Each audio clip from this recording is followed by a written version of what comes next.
shit, what the fuck? I was about to start the episode and I realized I have no idea what episode this is. 9? For 9, yeah. Yeah, okay. 409. Yeah. Welcome to Tanked Up, episode 409. I'm your host this week, Aadil, and this week I'm joined by Lucy. The one and only. No Ben. No Ben this week. None of the Bens that have been on the podcast recently. I may have been hanging out with one of them before this, which might explain my slightly erratic nature of starting this. He's had some beers, I think. I won in a bit. Yeah. Good. I need to catch up then. I've only brought one. Okay. Because one of the things I have figured out in the past couple of weeks is this new medication I'm on really hits a wall at like 3-ish strong, like 3-ish 6% pints. Okay. Which, as I love how you've got that measured out. Calibration. Yes. It's important. Yeah, my friend Simon, who works at the station house, I was explaining this to him, and I'm like, yeah, so like after like 6-ish% beers, I kind of feel it the next day, and he's like, you sound like a human being. And I was like, do I? Is this what it's like? You're mortal now. And he's like, yeah, so why don't you count this as 40 years of being blessed, and now you're normal? And I was like, that's somewhat healthy. Mr. I don't get hangovers. Yeah. Now you're a mere mortal walking amongst us, so yeah. Means I have to talk to my doc and be like, oh, this ADHD medication's not working. It's making me feel like a mortal. Oh, wait, that probably means it's working. Grand. So how you been, Lucy? I've been fine. I've spent this week just literally chilling. Had like a lot of social stuff on the weekend, and as the introvert I am, I was like, I need to recuperate and recover. And I've taken that to the extreme, and we're on day 4 of that, and it's like I'm still just mainly in bed playing games, but it's like I've played a lot of games. That's great, because I've been marking and have played a donut hole of games. I haven't even continued. You played Donut County? No, I wish. Oh man, what a fun game. I could replay that game right now. No, I haven't even played another couple nights of Persona or started a new shorter game like we knew I would. I've done nothing, so it's really good to hear from you that you have things to talk about. We also have a couple of topics, but let's start with some beers. Lucy, what do you got? I will start with should I might have two. My camera is flipped. Oh, it's flipped, has it? Flippity doo-dah. I'll start with Sundance from Wiper and True. You guys have had, or at least, well, both of you, yeah, because you had Wiper and True last week, and I did. Ben's always popping up. Wiper and True beers. Yeah, this is their Marks and Spencer's beer that they're putting out. I think they're putting out 3 of them. I think one's like a martini stout kind of thing. But this is their Sundance IPA. I'll read the flavour text. It says, a hazy, bold IPA that's all about that juicy hop hit. Enjoy great splashes of orange and ripe pineapple aroma layered with stone fruit and sticky, gently spicy pine. Crisp, complex, and very satisfying indeed. And that's it. Yeah, 5.6% IPA.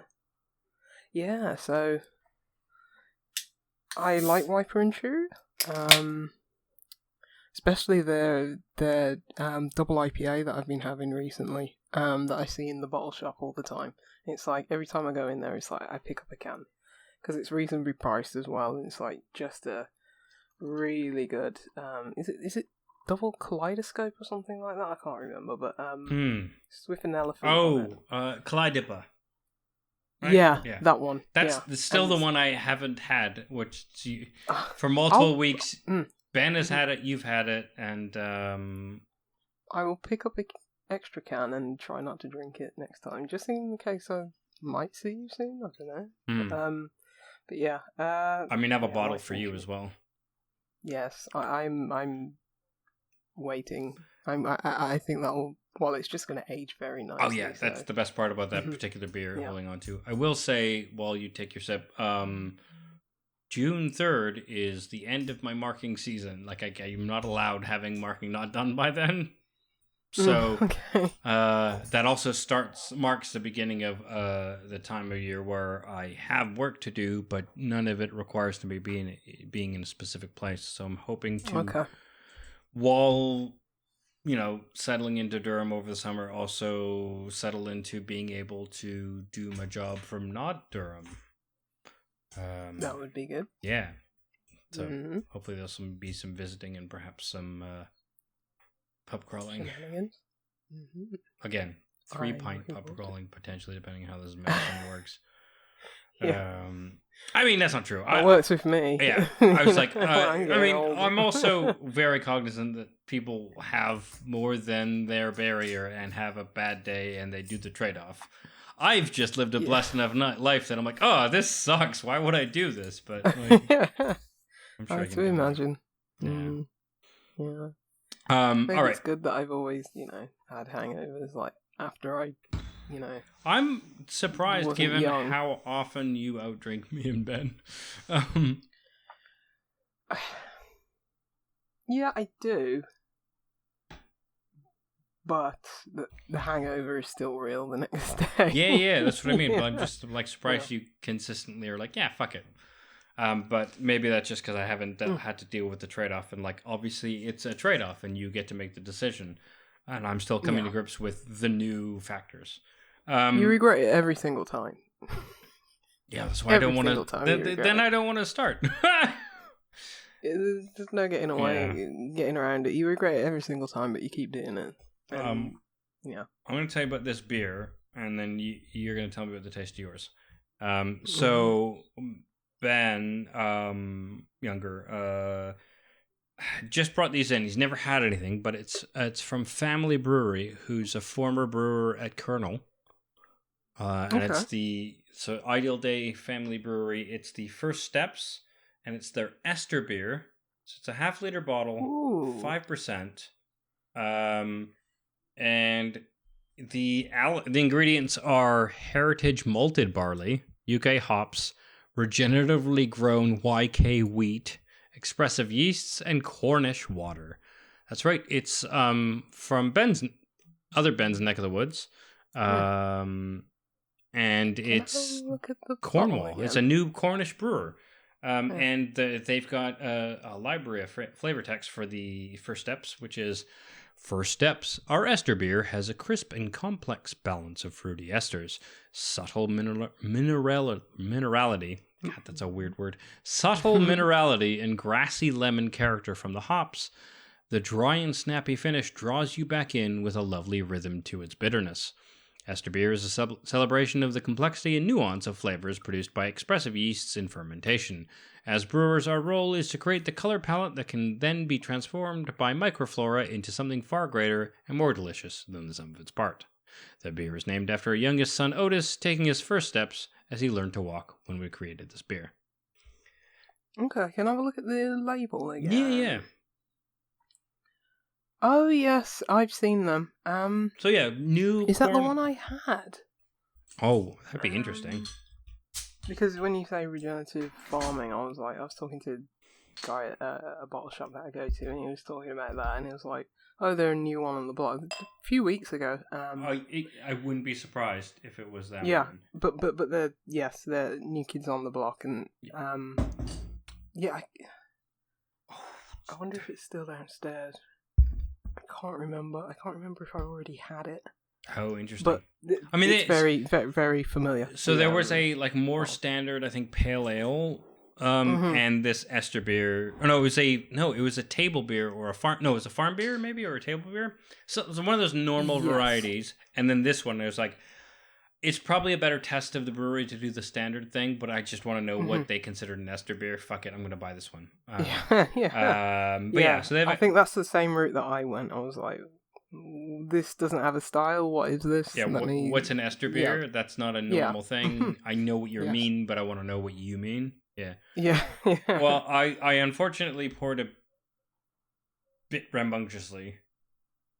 I'm going to blame it on the fact that I walked briskly here from the pub and maybe have shaken the bottle up. But why don't you tell me about your beer's taste while mine settles? Yeah, it's very bitter, like which is nice. I mean, I think a lot of supermarket beers are like a bit, devoid of flavour sometimes, and quite thin.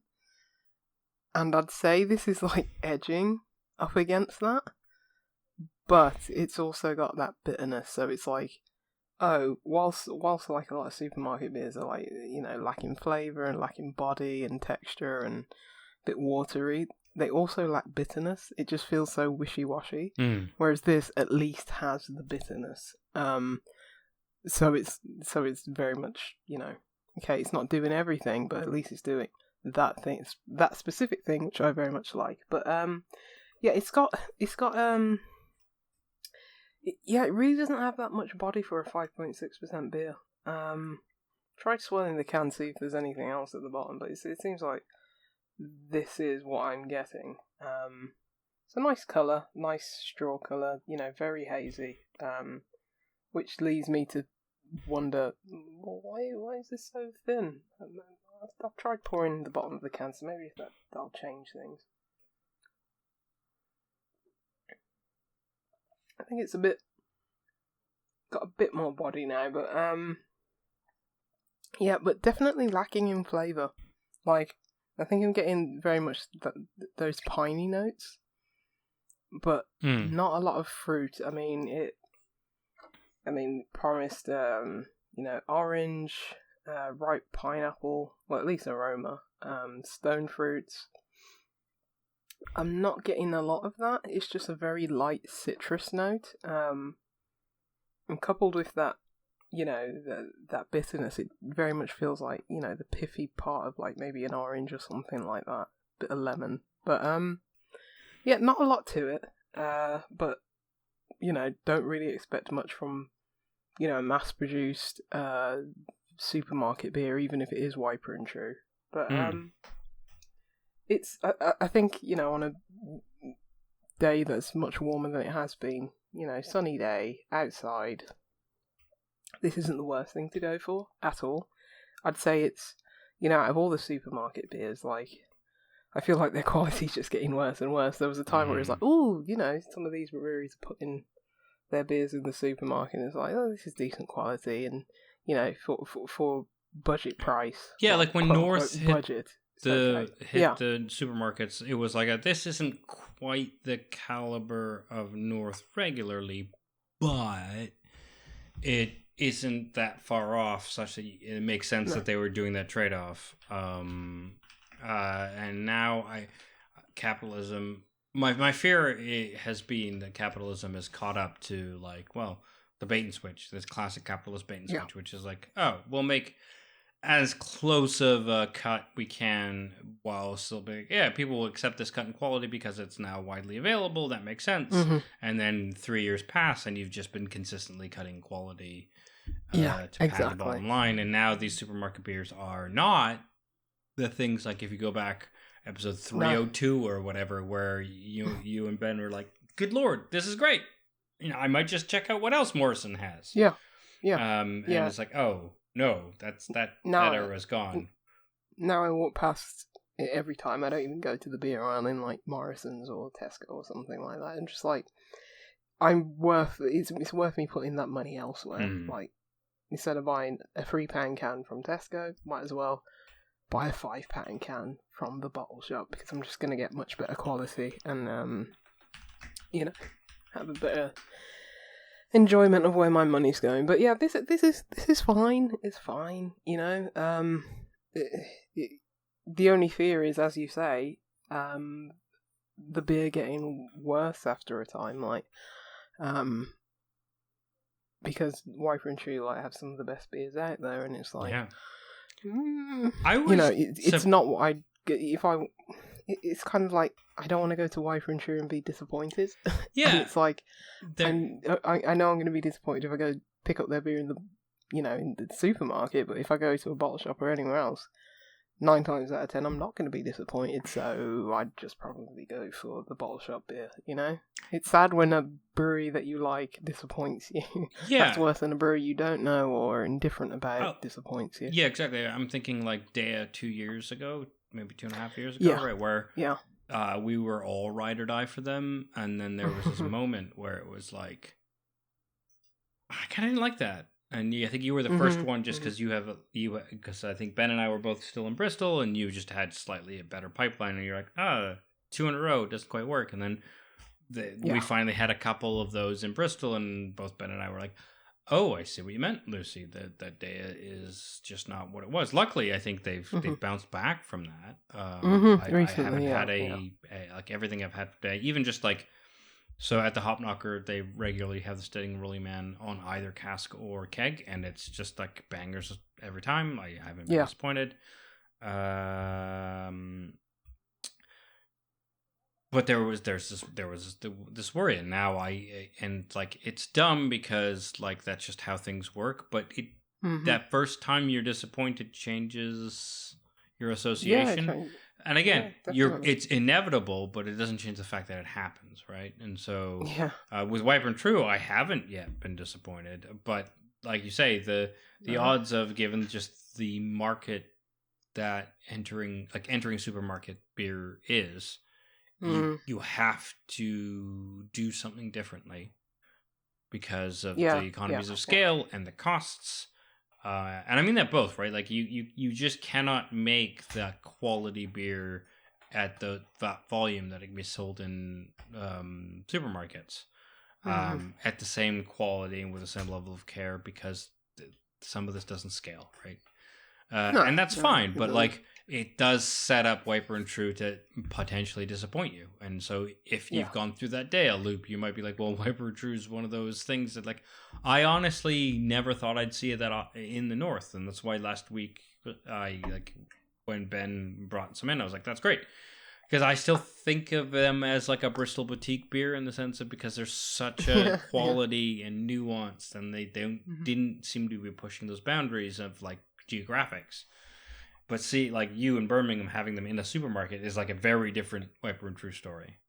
It is. And the reason I have it is because someone offered to buy it for me, and it was like free. Oh yeah, it's fine. And but also you shouldn't avoid a beer because you're afraid of it. It's just like know what you're getting into. But also that means that if you are disappointed by the supermarket beer, that shouldn't color your opinion of seeing the regular beers in a bottle shop. Right, those because they're different beasts. And they're putting the feelers out there, not for people like me, you know, and you who know their beers very well. It's for people who to pick up. Ooh, this pretty can, you know, this very striking can. Taste it. It's probably 6 billion times tastier than the Amstel that they're drinking usually, and. Oh yeah. I'm like, oh, who's this Wiper and True? Let me check them out. So yeah, we're the wrong audience, but. It's interesting to see, and it's not a bad beer by any stretch. It's just lacking a bit of body and flavour for me, from what I'm used to, certainly from Wiper True. Especially when like the last beer I probably had from them was the DIPA. Yeah. So where the DIPA is like night and day. Yeah. So there you go. How's your beer? See that it's settled mostly now. It's settled nicely. I've actually topped it up and it's resettled. It's it's such a gorgeous nose.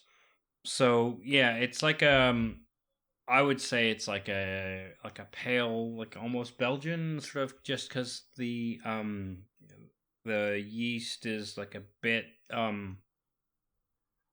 wilder than than like your standard pale ales here in Britain. A bit like Bretty. Yeah, a bit, but not a whole lot. But it just definitely, like I said, like it feels like Belgian pale, right?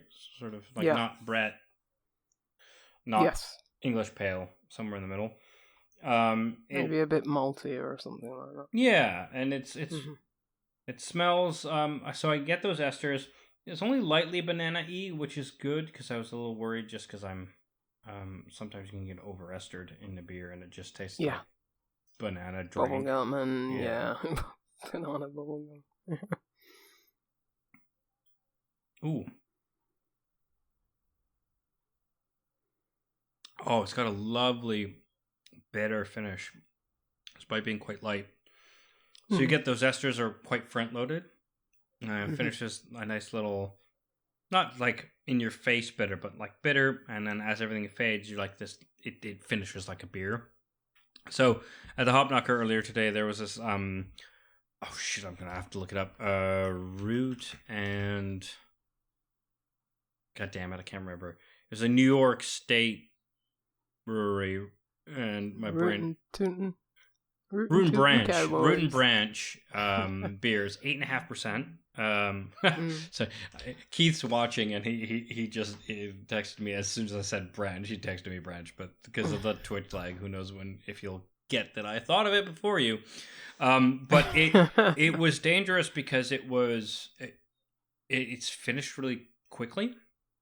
You couldn't. It didn't taste like an 8.5. It had this like sweet passion fruit main flavor and a light biscuit malty backbone. That was sort of I think that sounds backbone was sort of helped by that 8%, 8.5% ABV. So just really drinkable, but like dangerously slow. This feels kind of like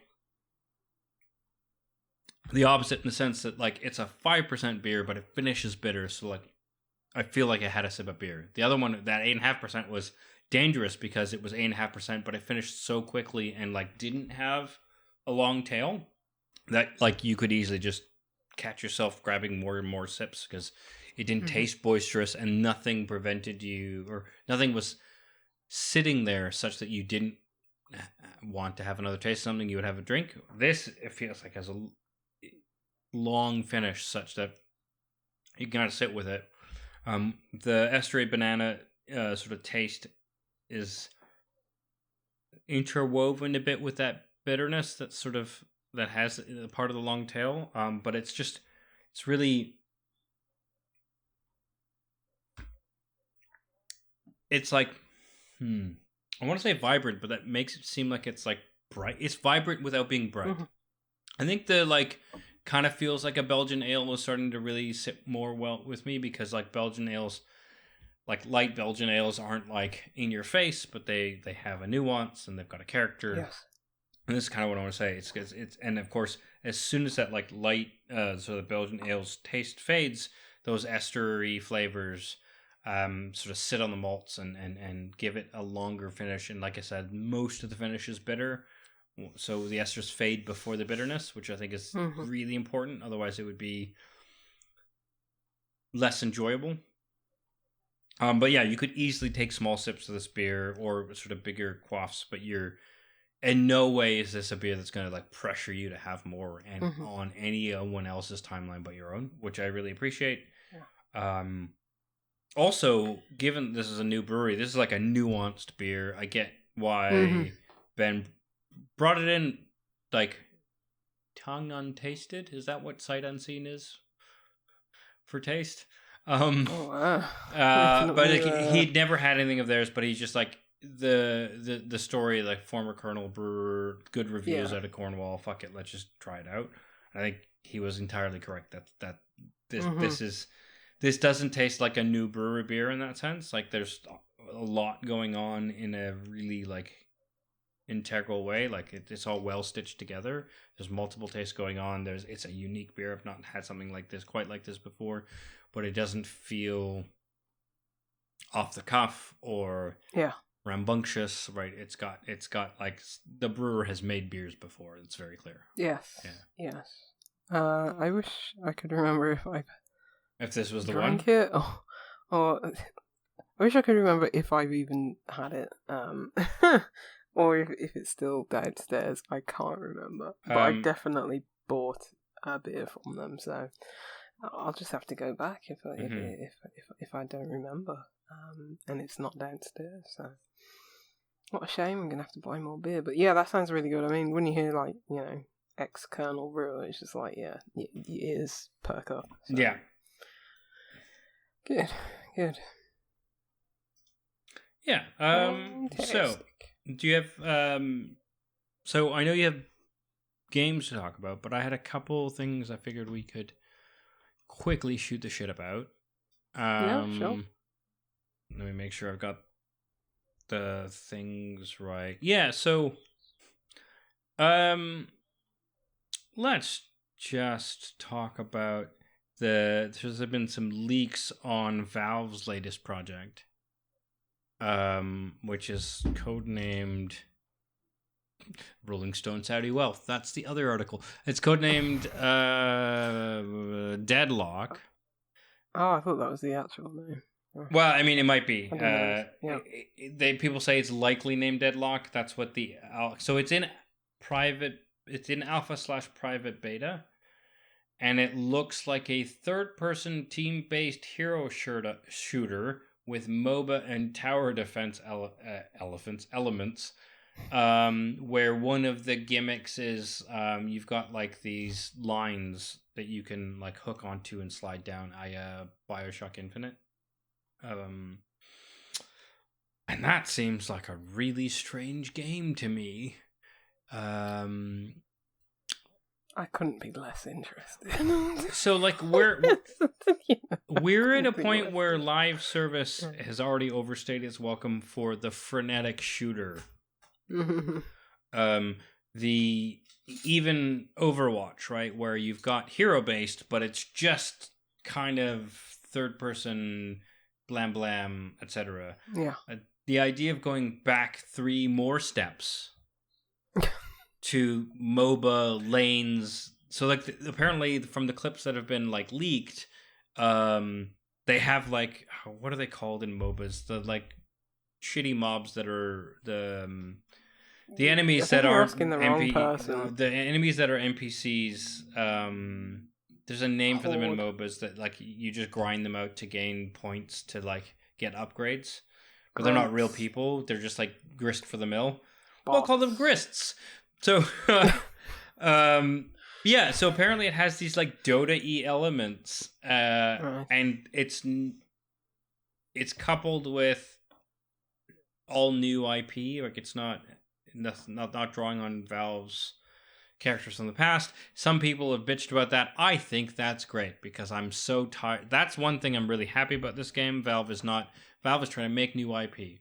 I think that we've got between Fortnite and the like Smash clone from WB, that's just anything that's ever been published by Warner Brothers, so that Bugs Bunny fights Arya Stark in a children's game. I'm down with that. I'm not.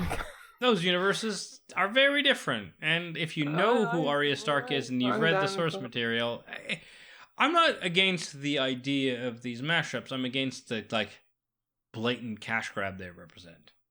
Yeah, but I think I'd prefer that. You're talking about someone who like stupid celebrity deathmatch games and Def Jam. No, so those in isolation, I think when no one is willing to make something new because the corporations are so afraid of new versus like what works.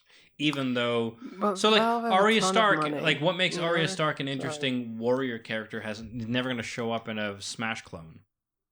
I've never seen Game of Thrones. Yeah, because Game of Thrones. I tried watching it; was boring. Yeah. But Valve have a lot of money to make a new IP and gamble. Right, and so that's sort of why I'm happy about it. In the same way that like people are like, that's so strange. Like, yeah, but people love the Overwatch characters. They were all new. They weren't fucking Warcraft or Starcraft characters. Like, if Valve was just trying to rip off Activision Blizzard, that's what they would do. Yeah. I just think I wanted to bring this up for the sake of, I'm glad someone's trying to do new IP because I think new IP is important. Yeah. Not just because old IP in weird circumstances is just, I think, kind of boring. So, like, Bugs Bunny doesn't make sense as a battler dude. He doesn't have a power set that makes sense that way. Arya Stark in the same way. Do I think that like a nostalgia grab that the WB fighter wouldn't be fun? No, I think it will be fun. But like, if every game was that, I'd be sad. Yeah, I agree with you in principle because, yes, people should make more new IP and stop remaking stuff and, remastering stuff, etc. But I do not want Valve to be that company. I just want them to make Portal 3. No, that's different though. So what I'm saying is what I'm happy they're not doing is having fucking the Half-Life characters and the Portal characters in the MOBA. I don't think Valve would do that. Agreed.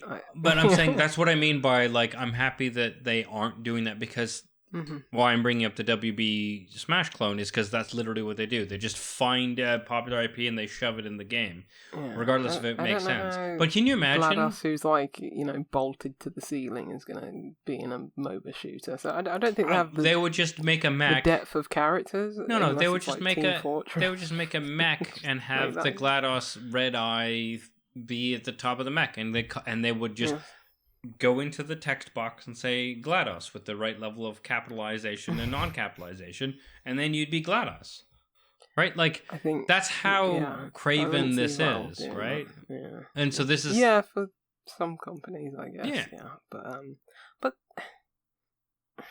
I don't know. Yeah, I would never think Valve would do that. My point is, I'm glad that they haven't, even if I didn't think they would. Yeah. But I am surprised by the type of game that it seems to be leaking. And just because, like, when you chase this multiplayer live service-y type market, it feels like you are chasing a genre as well. And Valve knows better. Maybe Valve knows that, like, they've done the market research and they know that, like, hey, if I give you all of the bells and whistles of your Fortnite, but with, like, the trappings of your MOBA, that will keep you on the game longer because you've got the flexibility of the shooter, but you have more tangible goals, so you have to work as a team. Presumably, they've crunched the numbers and have done the design. I'm just fascinated by the idea that, like, anything tower defense-y, MOBA-y is being developed by a top-tier company because, like, there was that game that came out that was a, like, first-person MOBA that I beta tested 200 episodes ago or something stupid like that. What was it called? Prune? Something like that? I can't remember the name of the game. That's a different... Yeah, but it basically barely got out of beta testing and was, like, released for, like, 4 months and then got cancelled because no one played it. And it was this, like, I think that's what aggressive... either happened with this one. Yeah, and 12,000 people will like it and that won't be enough. But it's different when it's... churn along in the background. Yeah, so it's different because Valve rarely makes games, and when they do, they seem to have done, or either they've been really lucky, or they've done the research on, like, this is worth investing in, and either I'm sure there's been a lot of cut projects that they never published because, like, it doesn't take that long to develop. Like, if they have developers working every day, some projects never saw the light of day, and I would assume that's because they realized, we've missed the window. You remember Artifact? What was that? Oh, was that the card game? The card game, yeah. I forgot. So. Yeah, you're right. I'm putting too much faith in Valve. Yeah. Could go that way. I just have zero interest in this genre, And Valve is such a talented company. Like, the last game that I played from them, which wasn't really a game, that Steam Deck, like, kind of...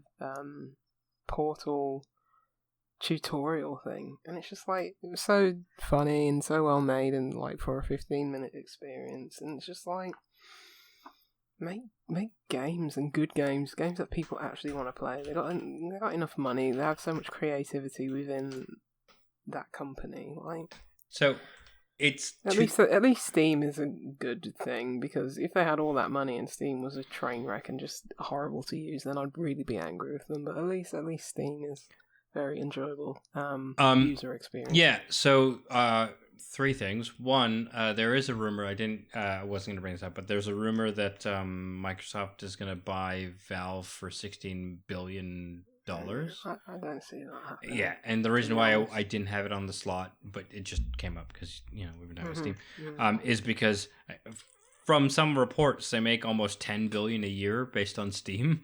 It's like, well, then $16 billion is clearly fucking nothing. But also, one of the things that I find refreshing about Valve is they've never even motioned to become public. And one of the reasons I think they've had longevity in this industry is because they've never motioned to be public. Because public means you have to prioritize shareholders, and shareholders don't know the fuck is good for video gaming. Like, if you look at a bunch of the companies that, like, even like our friends CD Projekt Red and The Witcher and the hell is that stupid game? Cyberpunk. Like, halfway through Cyberpunk's development, they go public, and then suddenly they rush an unfinished game, and it's crap. And it doesn't do all the things they mentioned. And yes, they got lucky in the sense that, like, Witcher 3 was good enough that they got enough goodwill to patch it, because it wasn't great day one. There were some problems. But a lot of it was Witcher 3 was also kind of delayed for a while because they had the coffers to do it, and they were making a good enough core game. And as soon as you have expectant shareholders, you can't make that decision. Like, you literally legally can't. And like a bunch of these companies that we really like that end up getting bought up by Microsoft or et cetera, like either they were private and got bought up, or they were public and got bought up, and then they just became another cog in the capitalist wheel. And I just don't think that Valve has ever been interested in that side of the business, and I think that's one of the reasons why they've had longevity. Steam's the biggest reason, right? Like the being the only real player in the marketplace, and then consistently making sure the marketplace was just better than the opponents, competitors, that's the word, cemented that. But like, they wouldn't be able to have made those decisions, or even not put out a game as a video game company and put out hardware and improve the store and change the terms of service because of Epic and all these things nearly as well if they weren't just run by people who are like, I know what my company's doing, I know what my company wants to do, and I don't have a fucking answer to anyone. Yeah. I just wonder what all those people are doing there. I mean, they made that game, the card game, and now they're making the MOBA. All those talented people making the MOBA. Do the Kermit meme. That's none of my business. I am now awkwardly in a position where I think I should jump quickly to use the loo so that I'm not squirming. So go for it. So I'm going to ask you to run vamp. An ad if you want. Oh, I can vamp. Yeah. Sure, I thought I was going to say run an ad, but... Oh, I could do that. Vamp. Would you rather vamp or run an ad? You can run an ad. And I'll just vamp to myself anyway. Can I run an ad? No, because I'm only logged in as me. That's fine, I will vamp. Yeah, sorry about that. I'll be right back. No, don't have to be sorry. I'll just sit here and lament the way the video game industry has gone, and it's always been going this way, to be honest. I mean, there's a reason why I don't really play any big AAA games. There's just very much a lack of creativity in that space. Everyone trying to go for the really obvious swings. And even the obvious swings, like some of the Ubisoft games, like that tried and tested kind of trite formula of open world, tons of icons, like, yeah, they sell a couple million copies, but they're not critically lauded, and sometimes they even come up under like sales expectancies, so it's hard out there, and I feel sorry for developers mostly. I mean, the big companies, they got themselves into this mess. It was a race to the bottom of like the sewers of creativity where there's nothing there. And yeah, they have to dig themselves out of it, but I don't know how they're going to do that. There's a lot being spoken of in the like last couple of years, especially for like a number of layoffs, projects, just blooming beyond control and, going past budgets, and it's the industry's in a weird place, and it's like, I just honestly turn, not a blind eye, because, I'm on this podcast, I keep my ears open, but I just stick to indie games. That's where the creativity's coming in. That's where, what's going to push the industry forward, in my opinion. I'm talking about indie games. Great. AAA space is just, it doesn't know whether it's coming or going at the moment, and it's something that they're going to have to figure out because they got themselves into that mess, and I'll just watch it blow up whilst I'm just playing my cool little indie games and be nonchalant about it. Yeah, be done. I think one of the things that's great about so I think we're at a point where like HD 4K 8K on TV is very similar to where we're at with graphics in video games, in the sense of the average person basically can't tell the difference between the 1080 and the 4K, and the 8K is like a lost cause. But like capitalism is pushing people to like, you should buy this brand like 120 hertz, and it needs to be 8K. Yeah, of course, because they need to sell more and more TVs, and they are now selling TVs at either a slight loss or just at the margin, assuming it'll break TV over nowadays? 2 years. But like the TV I bought in Bristol, I still have the same TV I bought. You know when you visited me when I lived in Easton? Yeah. That TV. Same TV. Yeah, I've had my It was like 10 years now, it might be more. Oh, mine's like a 4K TV. It was from the very beginning of 4K. Same. And it's like, I didn't want 4K, I just got a good deal on a TV that had good picture quality. Same. I didn't want it because it's a Sony, and Sony TVs are crap in my opinion. I had a Samsung that I think the bulbs blew out or something after a while, and it's like still under warranty, and they were like, well, you can have this TV, that TV, or the other TV, and I was like, the only one that's even like parallel kind of quality to mine is £100 extra, which I fronted up, and it's 4K, and it's like, have I even use a 4K on it? Probably not. Maybe on a Netflix show. Yeah. Or on like, I don't know, Quantum Break or something. I don't know. It's just like, well, that's the thing, I don't care. My eyes are damaged as it is, so it's like the monitor I am talking to you on is infinitely better in quality than the TV, but the TV's fine for TV. Yeah, because you are 6 feet away, and so the pixel density is needed for like human eyes can't discern much of a pixel density at 6 feet away. 4 feet away. Some people could probably tell the difference between 4K and 1080, but if you didn't have the AB, you wouldn't. That's the big thing, right? It's AB is a bad comparison, because it's not, can you tell the difference between these two? Is, would you notice that this isn't that? Yeah, I will say that I got a laptop last year, and it's got an OLED screen. And OLED's a fucking beast. Yeah. So yeah, can I have an OLED TV? I may have, because there was a sale and the exchange rate made this very lucrative. I may have an OLED Steam Deck, and it's much better. Ooh. Battery life's better. Screen's amazing. Don't be telling me this. It's just rude. But like, that's honest, the only thing where I look at my 5 pixels, so you know. Yeah. I guess it'll make the pixels shine. To be honest, it's honestly just that contrast ratio. It's the fact that the blacks are actually black because the OLED puts nothing. There's no backlight. It's black is done. And I was like, oh shit. Old games look amazing because any game looks amazing because blacks are black, and like playing Crypt Master on the OLED was very nice because that's just a whole black and white. But like the game I'm playing now, which is like basically grayscale with a bit of red in it. That would look nice on that OLED, but I'm not going to go there. So like that's the only thing TV wise I would like consider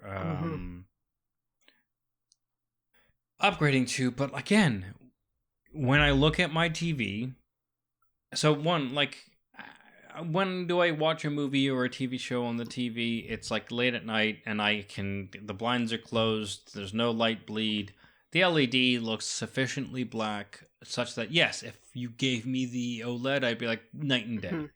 But plus, I'm watching a film from 1997 anyway. So I will say, this is kind of the thing about the OLED, is because the blacks are just black. it will make older stuff look great because there's this like lack of backlight, right? And humans are very contrast based. But do I think like when I watched Face Off over the summer on this TV, did I think it looked fucking phenomenal? Yeah. Did I love that experience? Yeah. I watched Face Off in my living room on a 50-inch TV or whatever. Great. I think that's the pinnacle of human life. Oh, man. Just watching on a 50-inch TV. Yeah, I love that film. And to be honest, like words can describe, like a decent 4K LED flat screen and like 2.1 surround sound, like non-surround sound, just like a decent stereo but with a subwoofer, will blow so much of everything else out of the water because of how much the sound, like that, like 4K LED TV hits you the threshold of decent, like well beyond decent TV. And then if you have actual 2 speakers, so you get stereo, not a fucking soundbar that has to fake stereo, and then a sub in the corner, the right corner, like put in like reasonably tuned, so it's like the right part of your room where you get the sub.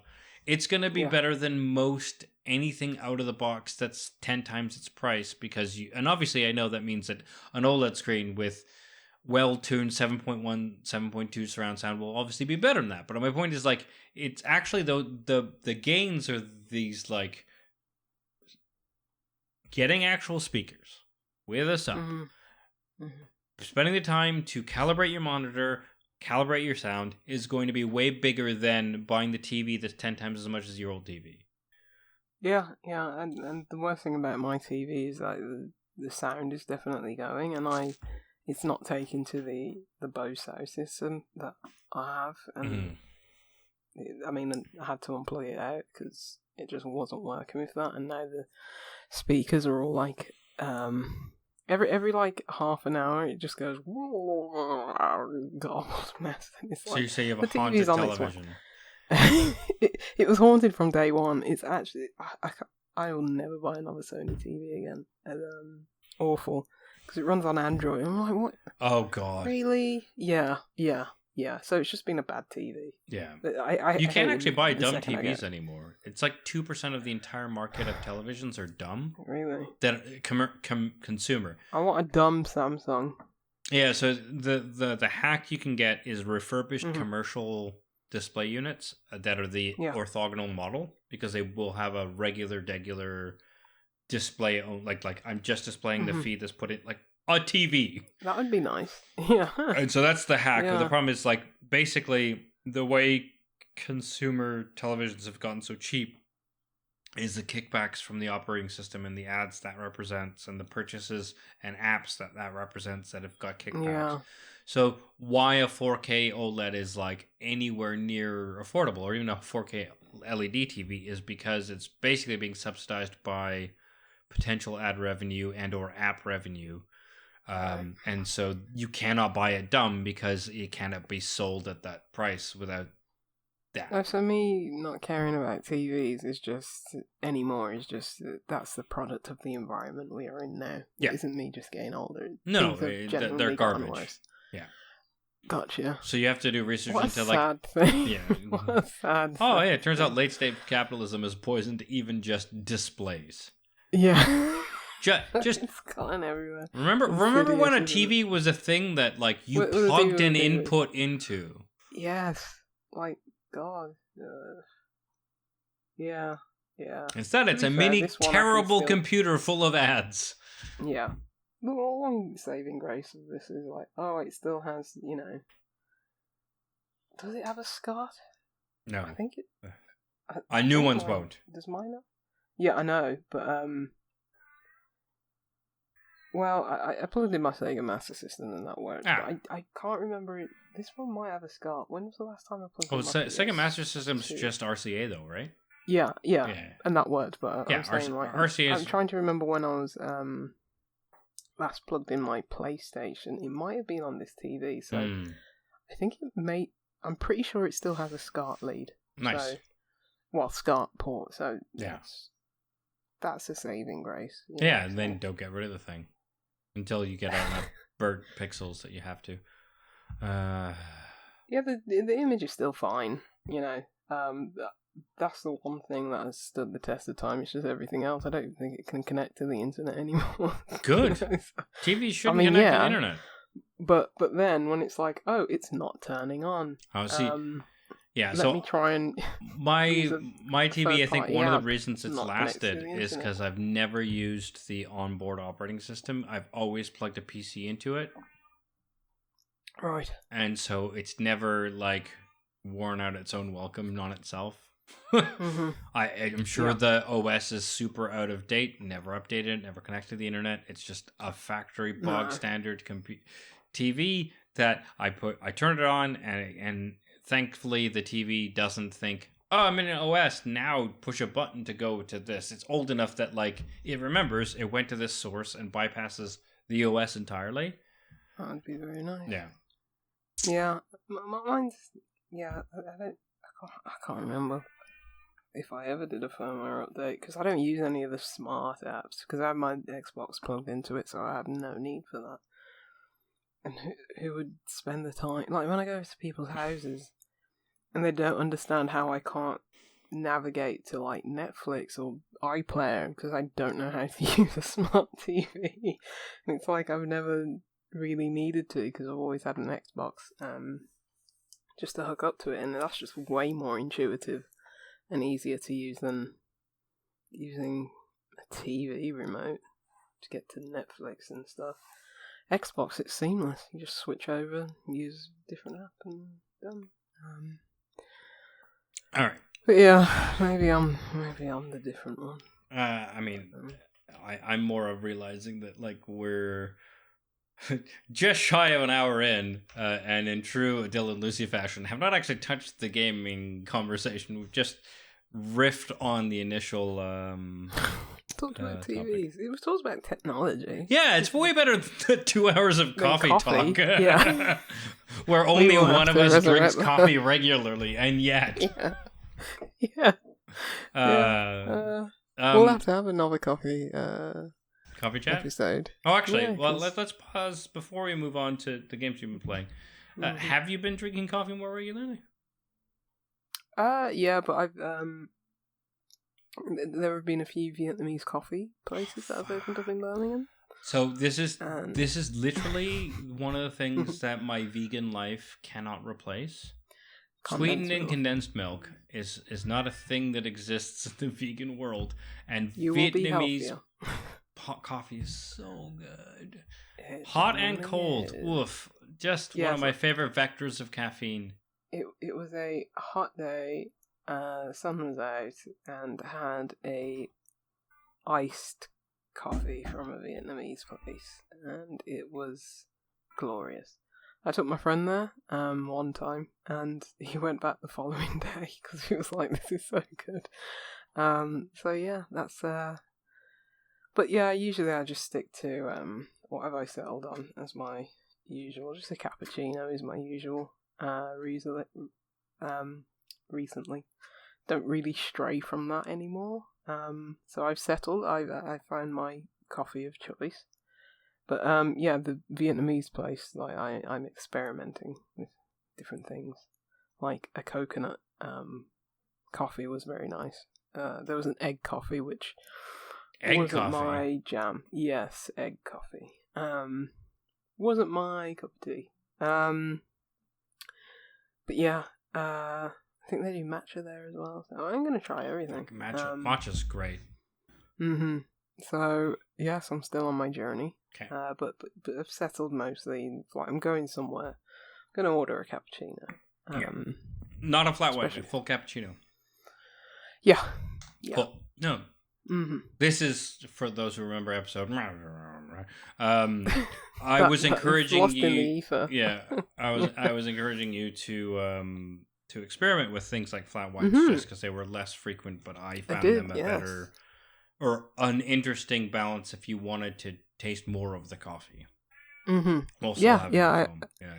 I tasted a lot of the spectrum, but yeah, I landed on like cappuccino. I was like, okay.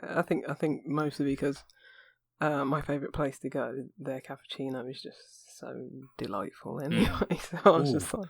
A delightful cat. I'm going to have to come visit you again because I want to know what a delightful...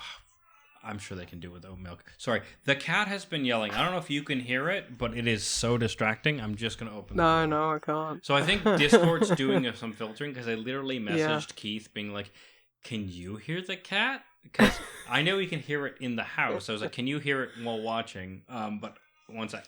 Oh, I heard that. I heard that.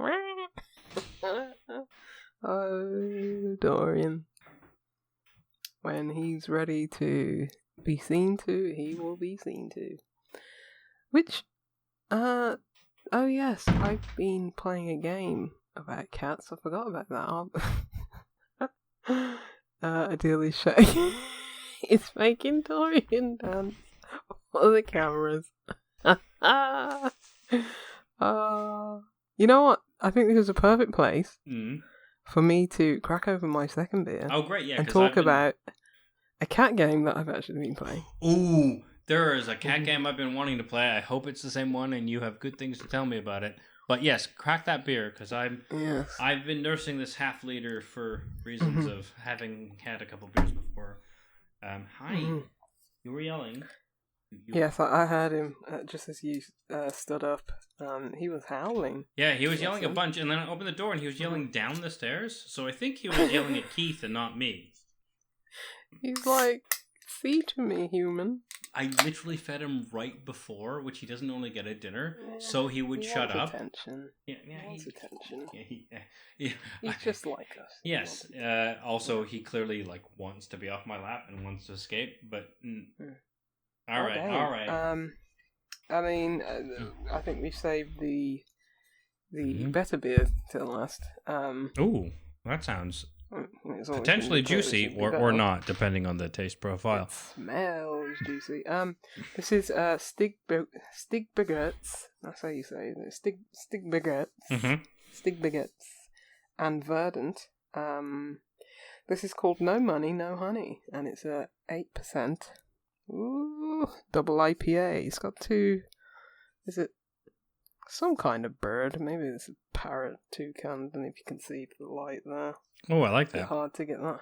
Yeah, very striking yellow can. Yeah, it's a collaboration beer. 8%. It doesn't really have any. No flavor text. It's just.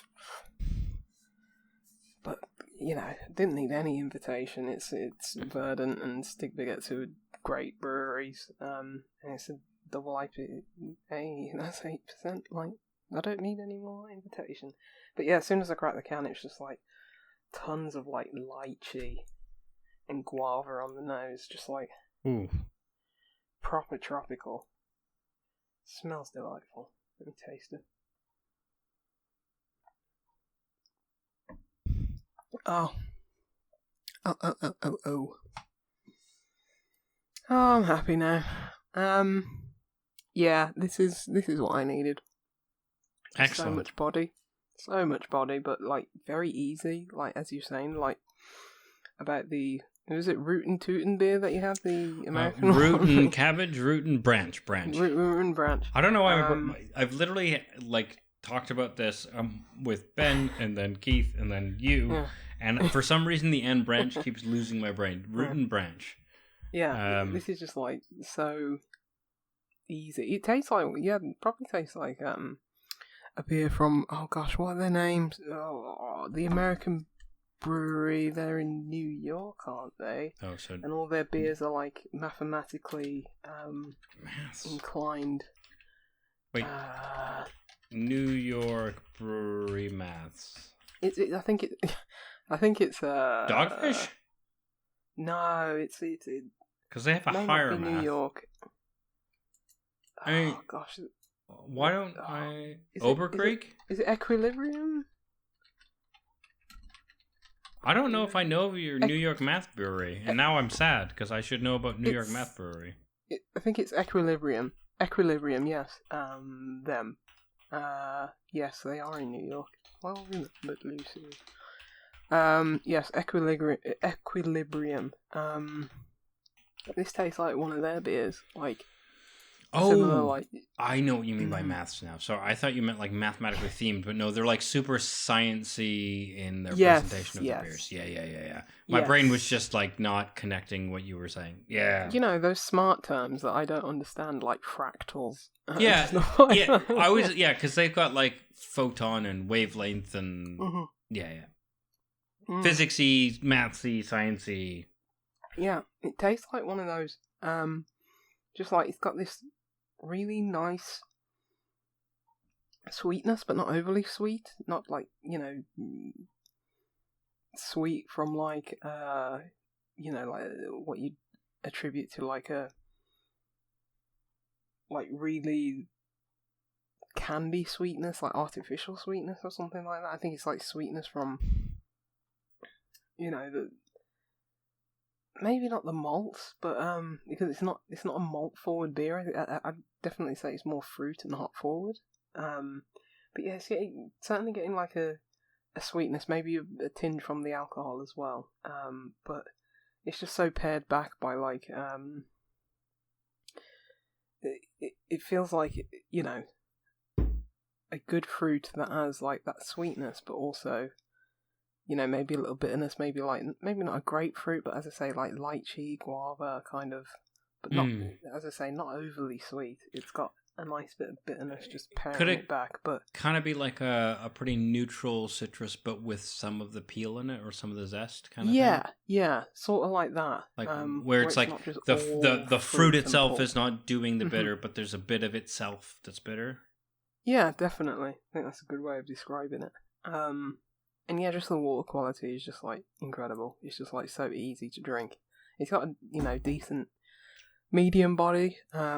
It's not heavy or viscous, but that water quality is just like, oh my god, it's so easy to just knock it back. And getting a bit of that alcohol burn at the end as well, just like in my chest, like after a few seconds. So you know it's a solid, you know, a sizable, solid sizable ABV, but just at the start, like, you can't tell.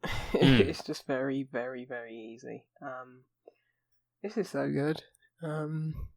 Sorry, Wiper and Shrew, but I'd say this is better than the DIPA. This is better than. That's really good to hear, mostly because I can't seem to get the DIPA here. Maybe I can get that one. Just if you can, yeah. Yeah, I mean.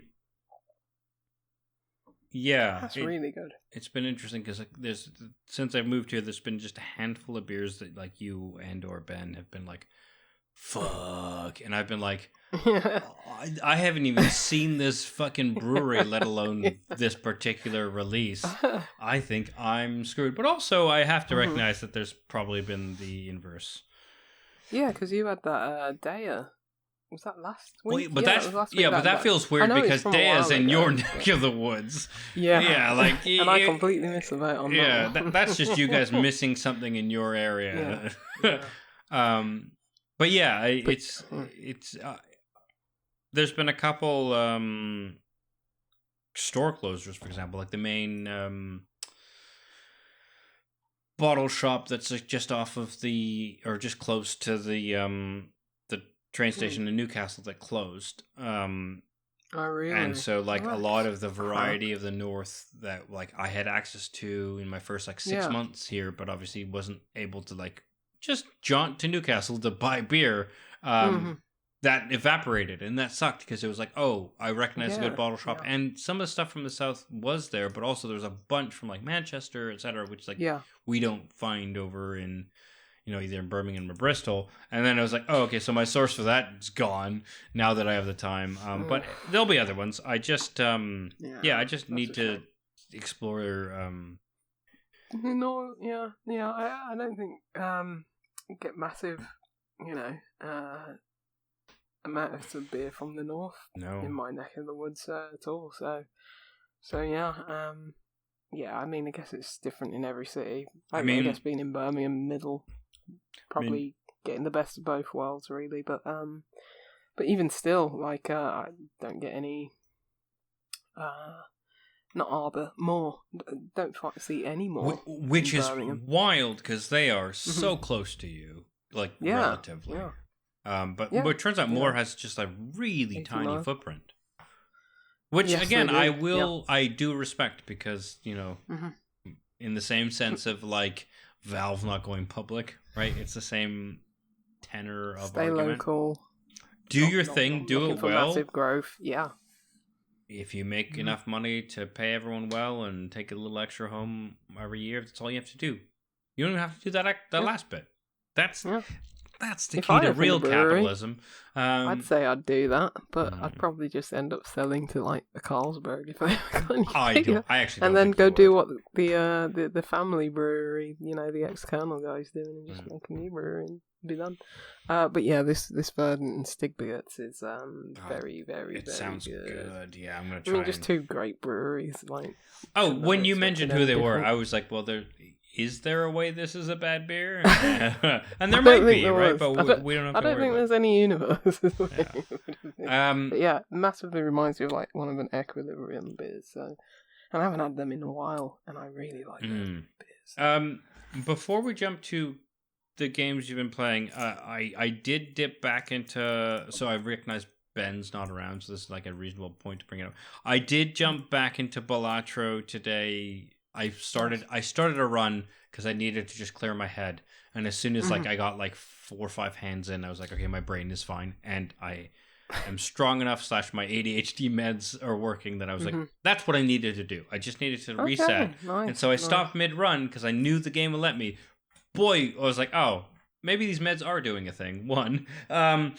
But it I reminded need some of those meds to make me not a Balatro addict. But it just reminded me that last time we chatted, you said if you were going to go back, you might actually start playing with the blinds. And the reason why I brought this up was because that first blind, I did like 3 bosses, and I skipped at least one of the blinds each time. Oh, wow. And I was like, oh, right, Lucy doesn't play this way. I'm now super curious if Lucy has started. I just wanted to check in. We don't have to go too deep on it, but like the tags, the first blind I picked was to skip gave me the next Joker. One of the next Jokers will give you a plus 50 coins. And I'm like, I'm already in the game. That's pretty big. And it turns out that 50 coins was on a plus 10 to the multiplier for 2 pairs. And I was like, okay, that's cornering me into 2 pairs. And then, sure enough, now I have like plus 25 to 2 pairs in my first 4 Jokers. And I've only actually played like 6 or 7 hands across 3 bosses. And I'm like, oh, this is how I'm playing. Right, okay. So this is what I'm saying. This is how I am used to playing the game. And so when I paused, I was like, oh, this run is like not a thing that last time I talked to Lucy would be like, pardon the pun, in the cards for Lucy. Because where I got those like extra bumps, so for example, the second blind I skipped, which was on the second boss, was everything in the next shop's going to be 0. Right. And sure enough, there was one of the Jokers was 2 pairs, get a plus 10. That was free to me because I skipped a blind. But the other Joker that was free was the red card one, which was every time you skip a booster pack, this gets a plus 3 multiplier. But because I had just gotten everything for free, I had 2 booster packs sitting for $0. So no matter what it gave me, I was just committed to giving 0, such that that free Joker I got was now a minimum plus 6. But that incentivized me to buy crappy packs for like $4 to add to that multiplier total of that red Joker. And like that run was entirely, or like those choices were entirely like guided by the tags and not the shop or anything else. Right? Yeah. And so I realized that like the way I started playing and the way, like the same seed, if you didn't skip blinds, you would never have gotten this strategy out of it. And that just made me realize, it would be interesting to talk to you about it. Yeah, it was. I think by the time that I was playing with the different decks. You know, like that's the avenue that I went down in terms of to get variety out of that game. And I think by the time I was like, oh, maybe I should try something different, I had my fill. I would say you were burnt out on the game. Not burnt out. It was just like, I've enjoyed this. I've had my fill. It's, it was... I have 61 hours on record. Yeah, you've got way more than me, which is, again, I'm so shocked that there's the entire... Why I wanted to bring it up is because, like, you've played, I think, 2 or 3 times as much as me.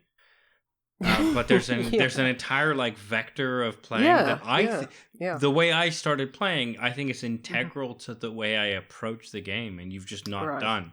This is why I want to check in, because you have more hours on the base mechanics of the game, but I literally don't know, like, I can't imagine even just, I don't know how you beat the game without these, like... Obviously, several times, yeah. Yeah, but you know what I mean? Like, I'm so much of the way I like understand the strategy of the game is using this extra variable that you, and I, of course, if you don't use it, you find other optimization paths. It's just so strange to me, and I think it's interesting. Yeah. Well, that's what's so good about the game. It's like it doesn't. What I sometimes run into the, with different card games, deck builders and stuff like that. It's like, once you're locked into a certain route, if that doesn't pay off, then that's it. That's the end of the run. That's the end of the game. Whereas with this, you can change up strategy, like, after, like, 3, 4, 5 runs, Sometimes it just takes that one card or that one joker, sorry, and then you've unlocked everything flips, yeah, everything flips, or you've unlocked a whole different avenue or whatever. But there were so many times where it's just like, I was playing in a sense that, okay, I've unlocked like almost all of the jokers. I'm gonna go for this kind of run. I just wanted to experiment with all the jokers, and that's where I got so much mileage out of that game. Where it's like, oh, I want to go for this kind of run. And then inevitably that kind of run where it's like didn't get the roll of the dice turned into a different kind of run. It's like, oh, how can I do this and make that work? And just trying out all those different combinations. And I think that kind of like put the blinkers on me, and it's like I want to look at all the different combinations and try and say, like, okay, this is my, like, card that I'm going to build my deck around, and then use the strategy for that, make every strategy around that card. And then, how many different jokers are there? There's, like, what? I can't even remember. There's tens of them, so it's like... There's almost 100, I think, at least. Well, there you go. So it's like, how can I center, just like jokers that I would never use, I didn't see the use of. I was like, okay, how can I make this the central card to my strategy? Oh, I really like that approach. And then, and that's how I just like kept going. Like, I tried different decks, based on like what my central strategy would be. Like, say if it's a money card, then maybe I'd boost that with like one of the decks that is just like, you get more money per, how many you trash or whatever. Sorry, I can't remember the terminology. It's fine. Yeah. But yeah, so that was the avenue that I took, and it was like that sort of averted my gaze from the, skip the blinds kind of thing. I just never used that. Yeah. Well, I wanted to maximize every single round. I was going to say, I think that's the key to enjoying that game is the fact that, like, there are enough moving parts, but you don't need those moving parts to progress very far in the game, where very far in the game is like multiple wins on different deck types, etc. Like, you can figure it out, and like a lot of it is, I mean, the luck of the seed in the sense of what comes up, but it's mostly the skill comes in, like, okay, so what can I smash these together with? And like, it makes tons of sense that you didn't have to deal with an entire vector of the game because you focused in your 60 odd hours of like, fuck it, I'm gonna figure out how to make this bit work, because that means every time that bit comes up, you already know how to like ideally deal with it, right? Yeah. Because because I was like writing in the notepad. I was like, if I have this card, this card, this card, oh wow, yeah, that's just an insane thing. That's an insane combination, you know. Just this is super interesting because I wrote nothing down. I carried everything in my mental buffer, but that's why the extra, like the tags, etc., really helped me start beating the game. Like it took me, I don't know, like 12 hours before I like finished, like beat all the blinds, etc. And it's because I was like constantly trying to figure out like what are these other things? How can I make those work? And that meant that like there was a lot of, you know, round 8 fade outs. I didn't quite get there. But it does mean that like when I see the initial, so like what I know is you can kind of discard 3 hands and get a flush or a full house reasonably reliably, so that unless the boss of the first like round is awful, you can kind of just, you will pass it with no buffs, with a bit of luck, which means those first 2 tags of skipping the blinds are kind of free. And there's been a couple times I've done runs where I skip both to get both tags, because you, with no jokers, with no optimization, you can probably hit like 800 or whatever that minimum is by just knowing the odds of like whatever your opening hand is. Like, okay, I should aim for a flush and then hopefully another flush, or yes, I have enough to get a full house and that's going to get me to 400, so I just need like 30 points after that full house to get to 450, which is the boss blind or whatever the, you know, whatever the math is. But that makes me, because of that approach, it makes me think of the tags basically right away. And sometimes I play all the way through because the tags aren't great, but that's just how I view the game. So again, I thought it was super interesting that like, and that's the beauty of it, and that's why it's such a great game. So well designed. Yeah, incredibly, and like the thing that's made me want to get back into it is you know, they've rebalanced and tweaked things. Like I read the patch notes and I was like, oh really, they nerfed that card and they buffed that card and stuff like that. So, but I think maybe if they did more of a substantial update, that would definitely, I'd just be like, yeah, I'm going to get back into it. I do now and then think, oh, I should get back to it, just to play, see what the new balance is like and just play. But I don't think I'll get the nuance because it's been so long, you know, since I've played it. What I like about the game is I don't want to ever get so deep in that game that I can notice the patch notes, if that makes sense. I like it as something I like have a basic understanding of, and there might be some days where I play 3 or 4 rounds in a row, but I don't want to be a person who's grinding the actual maths.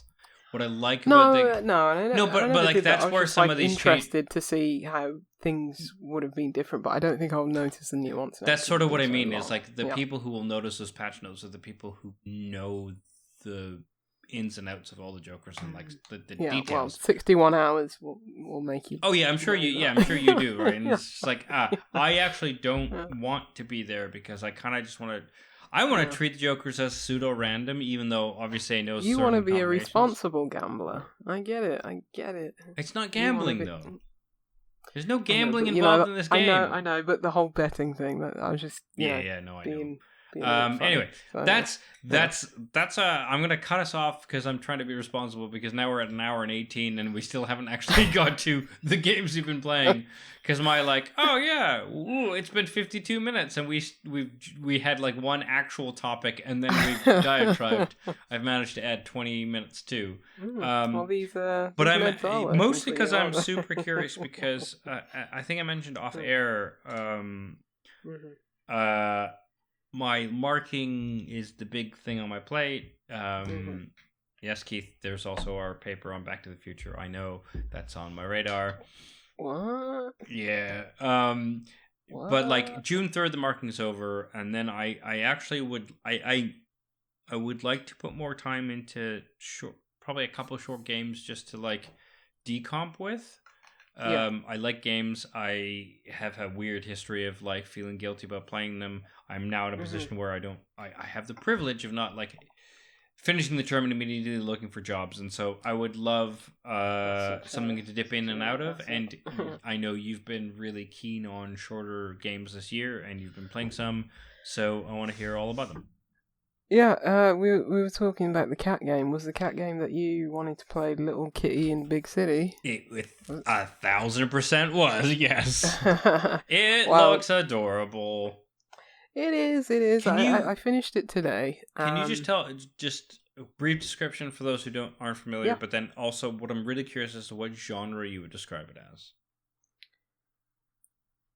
I describe it as puzzle and at a stretch puzzle adventure game, I guess. That's sort of why I asked, because I think a lot is sort of hinging on that. But like, what is like when you play Little Big Cat City Cat? What? Little Kitty Big City. Yeah. It's like a third-person cat. Yeah, it's a third-person cat game. It's not too different from Stray. Stray's certainly more narrative focused and a bit more linear for sure. But it's like a self-contained open world-ish, but it's like sort of like open area, like areas open up. The more well, there's only like one central upgrade that you have, which is you being able to climb more, because the whole point of the game is you're a little kitty, and you get knocked out of your in a big city. You get knocked out of your, or you fall down from like your window in like a high-rise apartment, and you fall down to the bottom of the city, and it's like, oh, I have to get back up. And you're a house cat, so you don't understand the way anything in the city, the hustle and bustle in the city works, and all these strange animals and strange humans and stuff like that. As you say, it's very cartoonish. It's very So Stray it was in a sci-fi future, but it had a very realistic sort of aesthetic. Yeah, realistic for that setting, obviously, right? Yes, but this is like cartoon, modern setting, cartoon aesthetic. Yeah, and it's got like I think it's saying like probably like a East Asian city. It feels very like sort of that Stray was, but a lot more like in future. That kind of like city design, like very high rise and stuff like that. So, it's and that kind of it's secretly an anime-esque anime game. It's just you're a cat. Don't say that. I said that just for you. Well, the other reason I was thinking of that actually is because the way you described it as like pseudo open world reminded me of like mid 2000s RPGs or even 90s RPGs where it's like technically open world, but your plot is putting you on rails. Like you could go over there, but you're kind of not able to do anything over there. So you're really following the rails. It's just giving you this notion of like freedom. Yeah. Because really, it's quite. I guess there's like the beginning, like kind of small hub area, and the game is very small. Let me get that right. And then it's like, once you pass there, it's sort of like a tutorial area. Once you pass there, you get to a bigger open area, and that's like quite open. It's just that not everything's available to you because you need those abilities to climb higher. Right. But the first area is very much a tutorial area, I suppose. And the second bigger area is like the only other area in the game, and it's like open, but it's like you need more abilities, more climbing abilities. So it's very short, it's very small, it's very contained. I started it a few weeks ago, but I bounced off it and just kept coming back to it now and then. It's great for like bite-sized like experiences. Like if you want to play 10 minutes here, 10 minutes there, do a little quest. Get a few collectibles every couple of days or minutes or hours or whatever, and then just come back to it, which is what I did. I finished it today. Played a large chunk of it today and finished it, and it's like I think it's probably spent about 4 hours in it. I was going to say a long time. Yeah, it's really short. And it's how much? Sorry, around how much does it cost? for 4 hours. I played it on Game Pass. Oh, I mean, can't imagine it'd probably be like 15 quid or something like that. You know? Yeah, no, but I mean, Game Pass is the thing that like actually would be very useful for you to tell people. Yeah, it's on my wish list on Steam, and currently it's $20.99 with no sale, which is like that's reasonable. Yeah, for 4 hours. Again, like I hate the comparisons because people want to be like, but I can get Elden Ring, which is hundreds of hours for 75. It's like, it's not the right way of like doing the maths. But like, if it's 4 hours of like quality, you're not feeling dragged out, and innovative and indie. Yeah. So like, innovative is useful because like, yeah, if something's dragged out but you've never seen it before, I think that's worth a couple hours or an hour. Let's say, you know, obviously I don't want to make this like a weird rubric where people are like, oh, well, that means this indie game is. But like, but also indie games, I'm happy paying a little more for a short indie game that's like doesn't overstay its welcome compared to basically AAA games which are designed to overstay their welcome. But the thing is that I'll start talking about the negatives. It's a bit janky. It's a bit janky. Like I think the reason I bounced off it when I first started playing it, because it's been on Game Pass for maybe a week or two, is because the frame rate was making me motion sick. Oh, that's I think they've patched it since, so it's a bit better. So that seems, but it's still a bit. It's like this shouldn't be having to work this hard where the frame rate's chopping a bit, and it's a bit janky. It's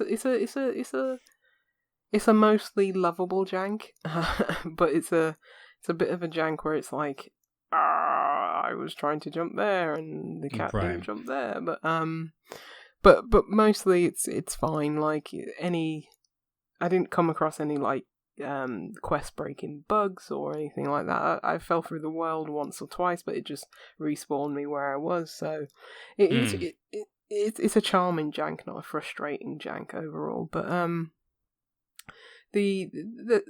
there's, you know, slightly humorous dialogue, but after a while I was just like, this is a bit memey. Just, you know, clicking, buttoning through it, just getting it over and done with. But it's enjoyable. It's like it was a nice diversion. I wouldn't say it's anything more than that, you know. It's I think you could spend 20 quid better elsewhere, and I'll tell you about that game in a bit. But but like you wouldn't tell someone that they made a mistake. Oh no. I think it's an enjoyable little distraction and diversion for 4 hours, and you know it's cute. And so as a catformer, that's a cat platformer. I think it's a very good representation of cats. Okay, because like cats being assholes. Because interesting. So is it like a Stray Goose Game crossover or like? Yeah, I think it better captures the nature of a cat more than Stray. Because Stray was about the Stray cat was very nice.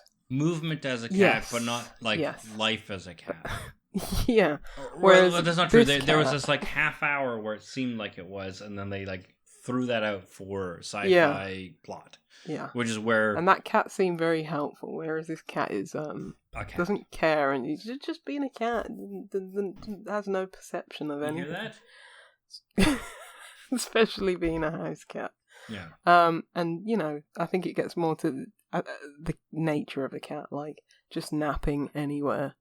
And is there a nap button?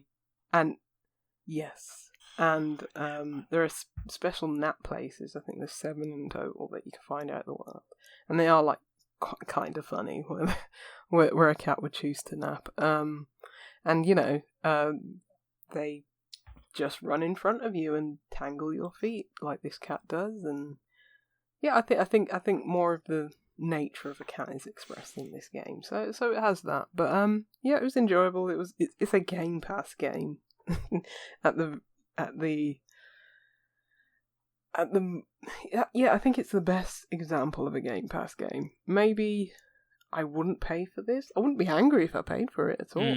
But I'm also glad that I didn't. You know, No, I could experience it on Game Pass. 1000% So, understand what you're saying.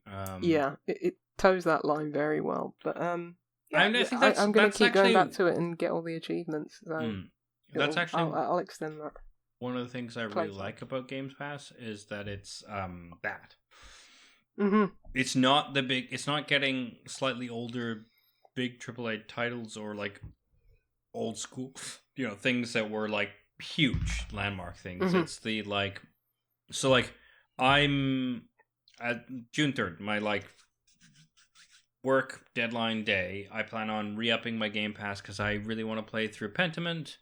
And the Ink game is also still on Game Pass, I think. Oh, the Inclinati. Yeah, thank you. Yeah, I started that. I want to get back to it because it seems like a good strategy game. Yeah, and like there's like a couple others, and with that comes shit like, I mean, I think Persona 5 is still like is on there or whatever. Probably. Like there's big ass games that like if I want, I can also have access to. But what makes me want to use my rewards points on a free month of Game Pass is that. What annoys me about the rewards is they cottoned on to things. So I had a script that ran on my computer every day that like did searches to get that minimum whatever. It turns out I don't know what they've done, but none of that has counted. So I've actually watched my computer. Here's the controversy, Aadil. You haven't been on the Reddit. No, it's so funny. I only go to the Reddit like when there's like something maybe not working and like, is it me, or there's like a quiz and you need to get every answer right. And it's just like, okay, here are the answers. Someone's already helpfully pasted that out.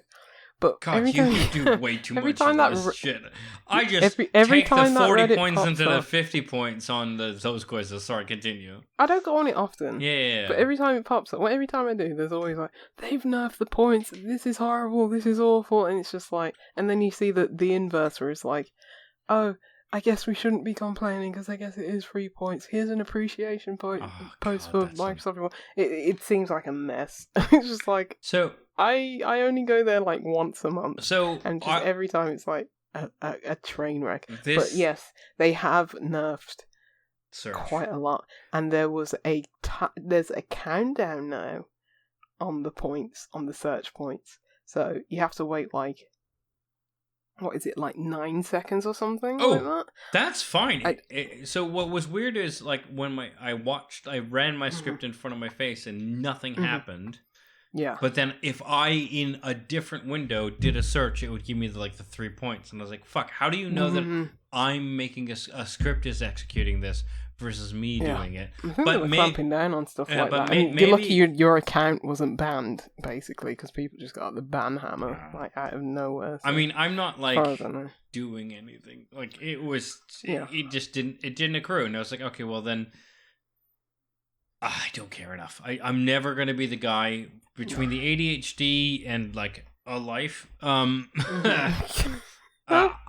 Like so to be perfectly honest, I can pay the $7.99 if shove came to push. Isn't it like, oh yeah, you got PC because you have the so ultimate or whatever, yeah, that makes sense. Ultimate. So the problem, really, what I've been grappling with is most of the games I want to play on Game Pass would be great on the Steam Deck. Those are basically get the ultimate because they're cloud streaming. But that's like twice as many points. Then maybe I'll start thinking about that. But like it is very nice playing on the Steam. That's how I've played a lot. That's how I played Pentiment on the Steam Deck. Yeah. Because it's a perfect. But like I think in bed game. I think it'll actually happen is I will get Game Pass regular, play a bit of Game Pass games on computer here, but also because I have a mini PC with a okay graphics card in my living room, it means I can stream thanks to Steam on games in the living room without plugging anything extra in. And that I've actually tried that a couple times. I'm like, oh, this surprisingly works fine because, of course, it's just over our local Wi-Fi. And all it needs to do is stream 1080p from this PC to that PC. Of course, it's going to have the fine frame rate. And I'm not playing twitchy games. No. Oh, shit. So, like, this PC I built it during the pandemic, which is, like, starting to show its age, you can still play most games fine at 1080p. And the types of games I'm interested in playing, I can play them in my living room remotely from that PC, kind of okay. Oh, everything's fine, right? Like, so I don't need to spend double to like get cloud streaming, blah blah blah. Because actually, the games I want to play, I can just install on this, and then Steam stream them to either the Steam Deck or my living room PC. Because there's a ways to like make that work. Yeah. What I always forget is that if you don't have an Xbox, those points definitely do accrue a lot slower. Having an Xbox. Oh yeah, because like just the Xbox just like mints points basically. It's like SETI at home. You just like let it run and then points happen. Yeah, like just playing Call of Duty, which you know, until my account got banned, I was doing like that very often. Well, not banned. I got locked out of it. It's fine now. Someone stole it and then you got it back. Yeah, I didn't even bother to question them about my old username because I don't care. So it's just but you didn't lose progress or whatever you. Do you care? If I did, wouldn't care. So wait, do you have a brand new account? Is that what happened? No, it's the same account. But if it was a new account, wouldn't care an ounce. Yeah. It's just like what? I'd only be slightly annoyed having to get my new guns, having to unlock the guns. I get again. it. But guess what? I had to do that anyway because of a bug and like. Wait, what? For 2 seasons in a row, apparently.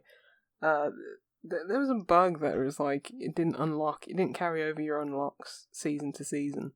How? So like the first 2 seasons, and I was just the fact that the industry keeps claiming they want to go to games as a service. And then cannot actually functionally do the bare minimum of games as a service. Yeah. Why? Like, you're a free player who's getting fucked by this. Why would you ever? This just makes it clear that you shouldn't trust them.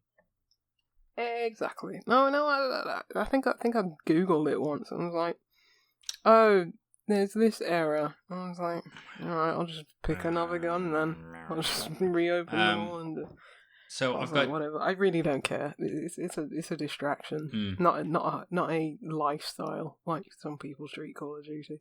Oh God, fucking chumps. With their skins and their Snoop Dogg emotes and stuff like that. Whatever.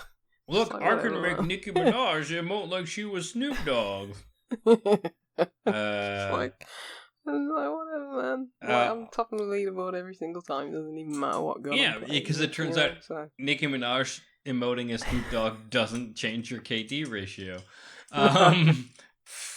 Fun fact. I don't even know if they display that anymore. I guess it's probably somewhere in stats or something, but I've never cared about it. I really want to know how much of these things are local versus global. Like, how much of your emotes are actually viewable? Because, like, if I was cynical and a game designer, I would show you doing all kinds of dumb shit, and then I would show no one that dumb shit.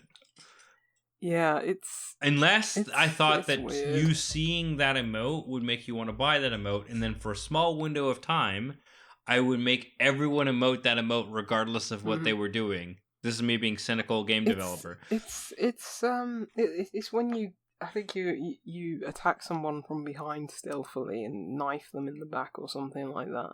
Yeah, like Snoop Dogg does. And then it's like the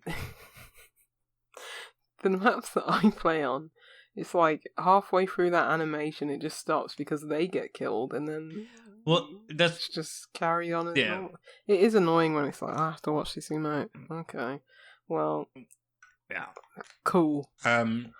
You got me, I guess. Oh no, you killed me in a multiplayer shooter game. Oh no. And then you did something that only made it more likely that you would get killed because it slows you down. Neat. Yeah, I think it does. Well, I mean, yeah. So, because there are potentially a couple people in the audience who remember that I said 3 things and I said 1 thing, I'm just going to finish the thought. which was there were 2 MOBAs that I was thinking about way back when we were talking about Steam and MOBA. The game I originally was thinking about, so first off, Battleborn was I was going to say Battleborn, but I didn't think you meant Battleborn. Yeah, I know, but I actually beta tested that game. So weirdly, I beta tested that game and actually kind of liked it, and it was the first of that type of sort of MOBA-y game I liked, and then it fucking did nothing, because I think Overwatch killed it, or was it Overwatch? Yeah. No. Yeah. I think the beta, it was one of the other, the beta. I think Battleborn released the same day Overwatch beta came out. So, but Battleborn had some MOBA elements and Overwatch didn't, right?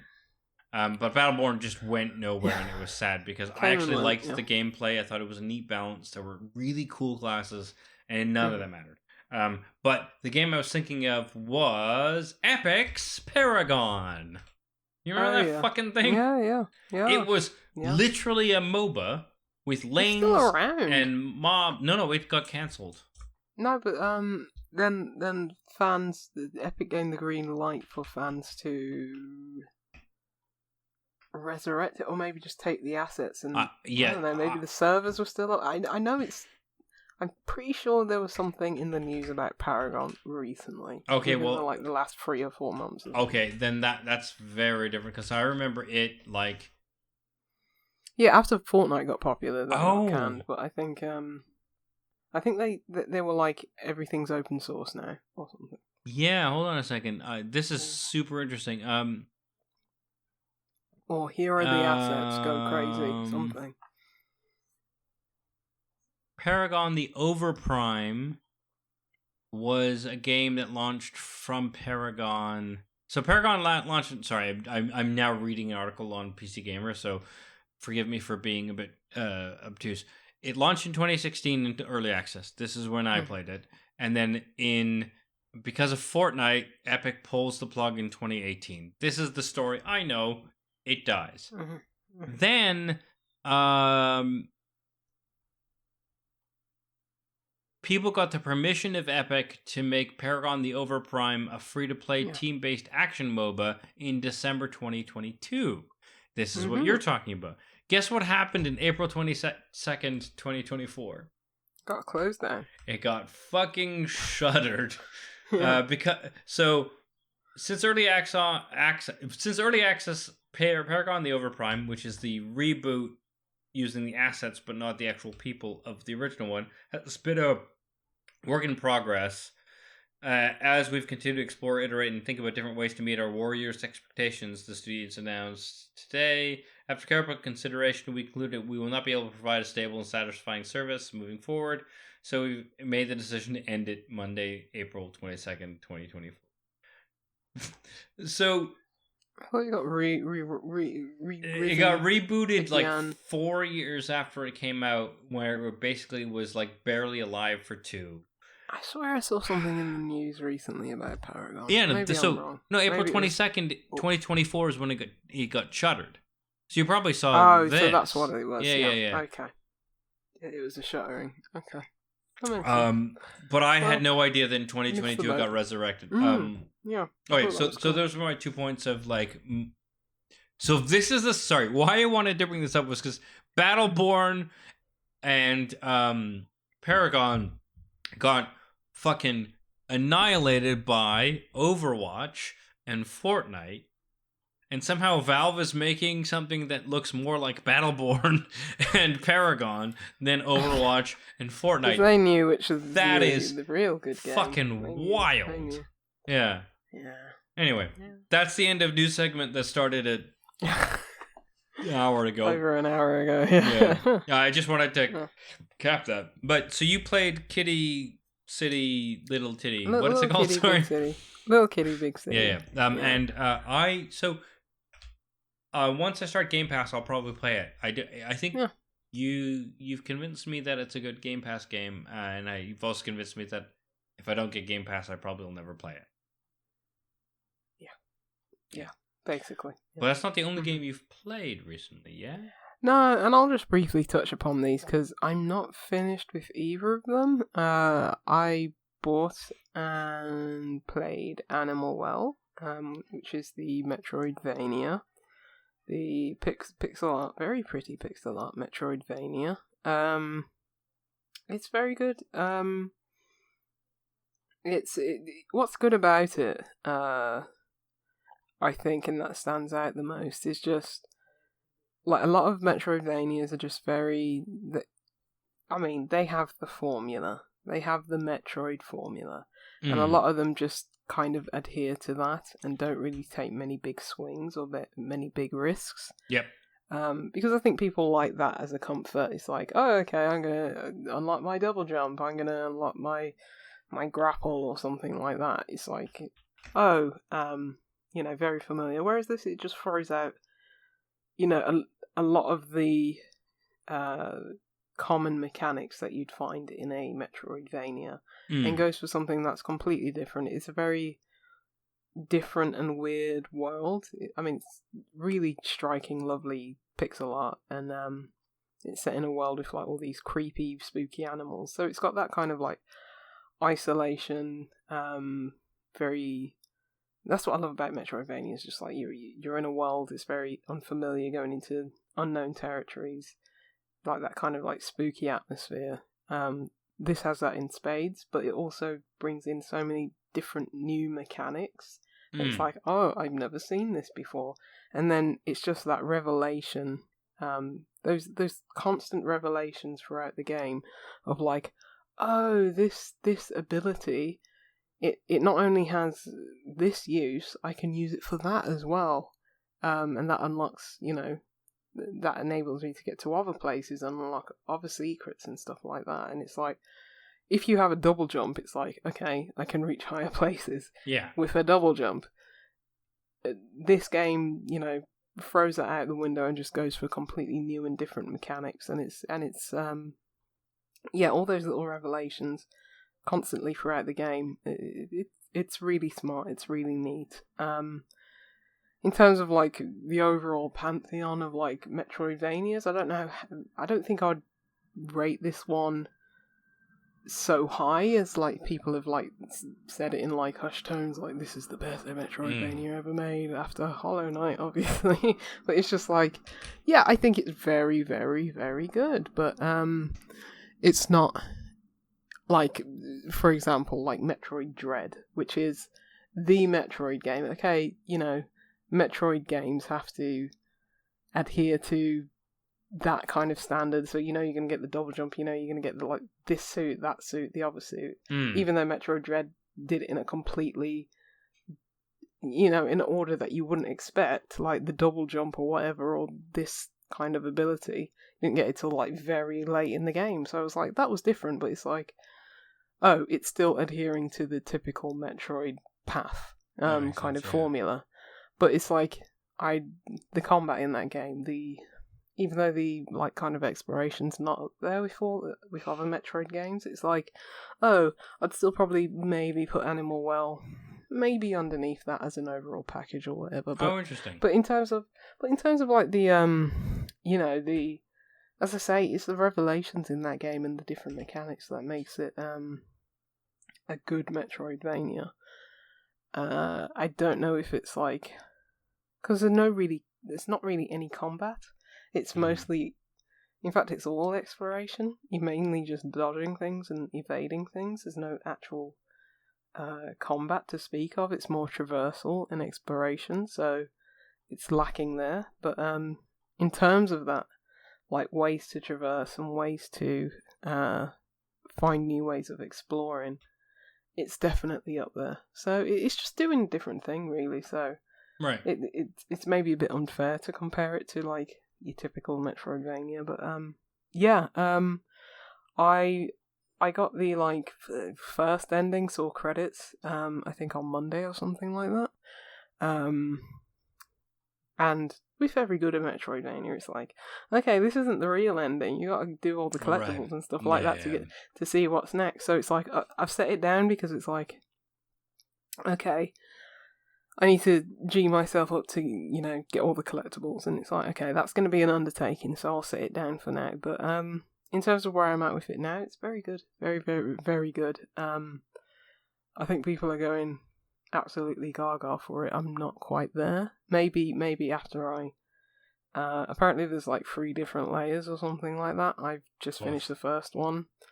I don't think it's going to be like anything like revolutionary like the upside down castle in Symphony of the Night. I don't think it's going to be that, but yeah, I'll keep plugging away at it and see where I end up with it. But yeah, it's really clever, really clever. That's the best thing I can say about it.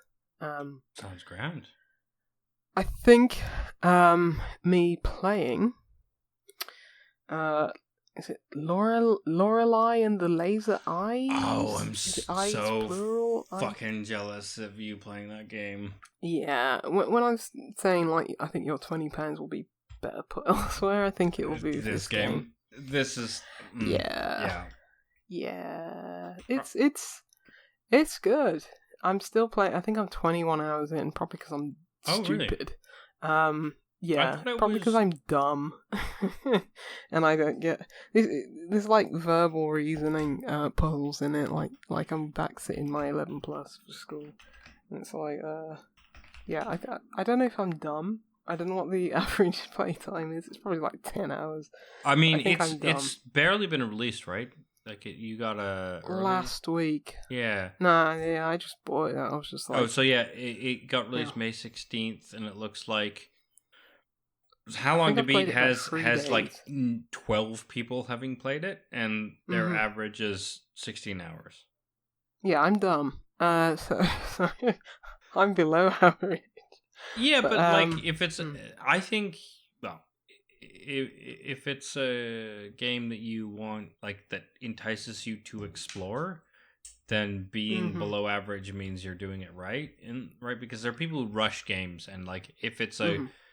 immersive, interesting, like, setting, game, characters, whatever, then, like, why the fuck would you want to finish right away? Rush it, yeah. So yeah, I think it's some of that. I think it's some of me getting lost, because it's set in a hotel. It's very like Resident Evil 1 kind of, you're in a mansion kind of thing. I think it's me getting lost, and the menuing is not great because it only uses a single button for interaction, and so there's no button that you can just use to pull up the map or navigate the buttons as like menus as a back button. So that's really frustrating. Right. That's the worst part of the game.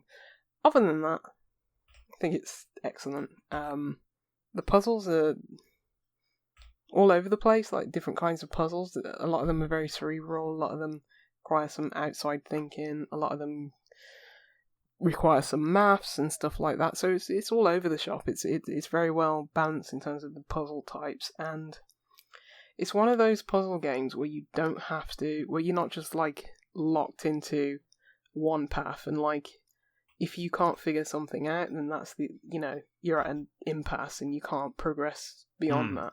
Right. There are multiple avenues of puzzles that you can do, and it's like, oh, I'm stuck on this one. I'll try...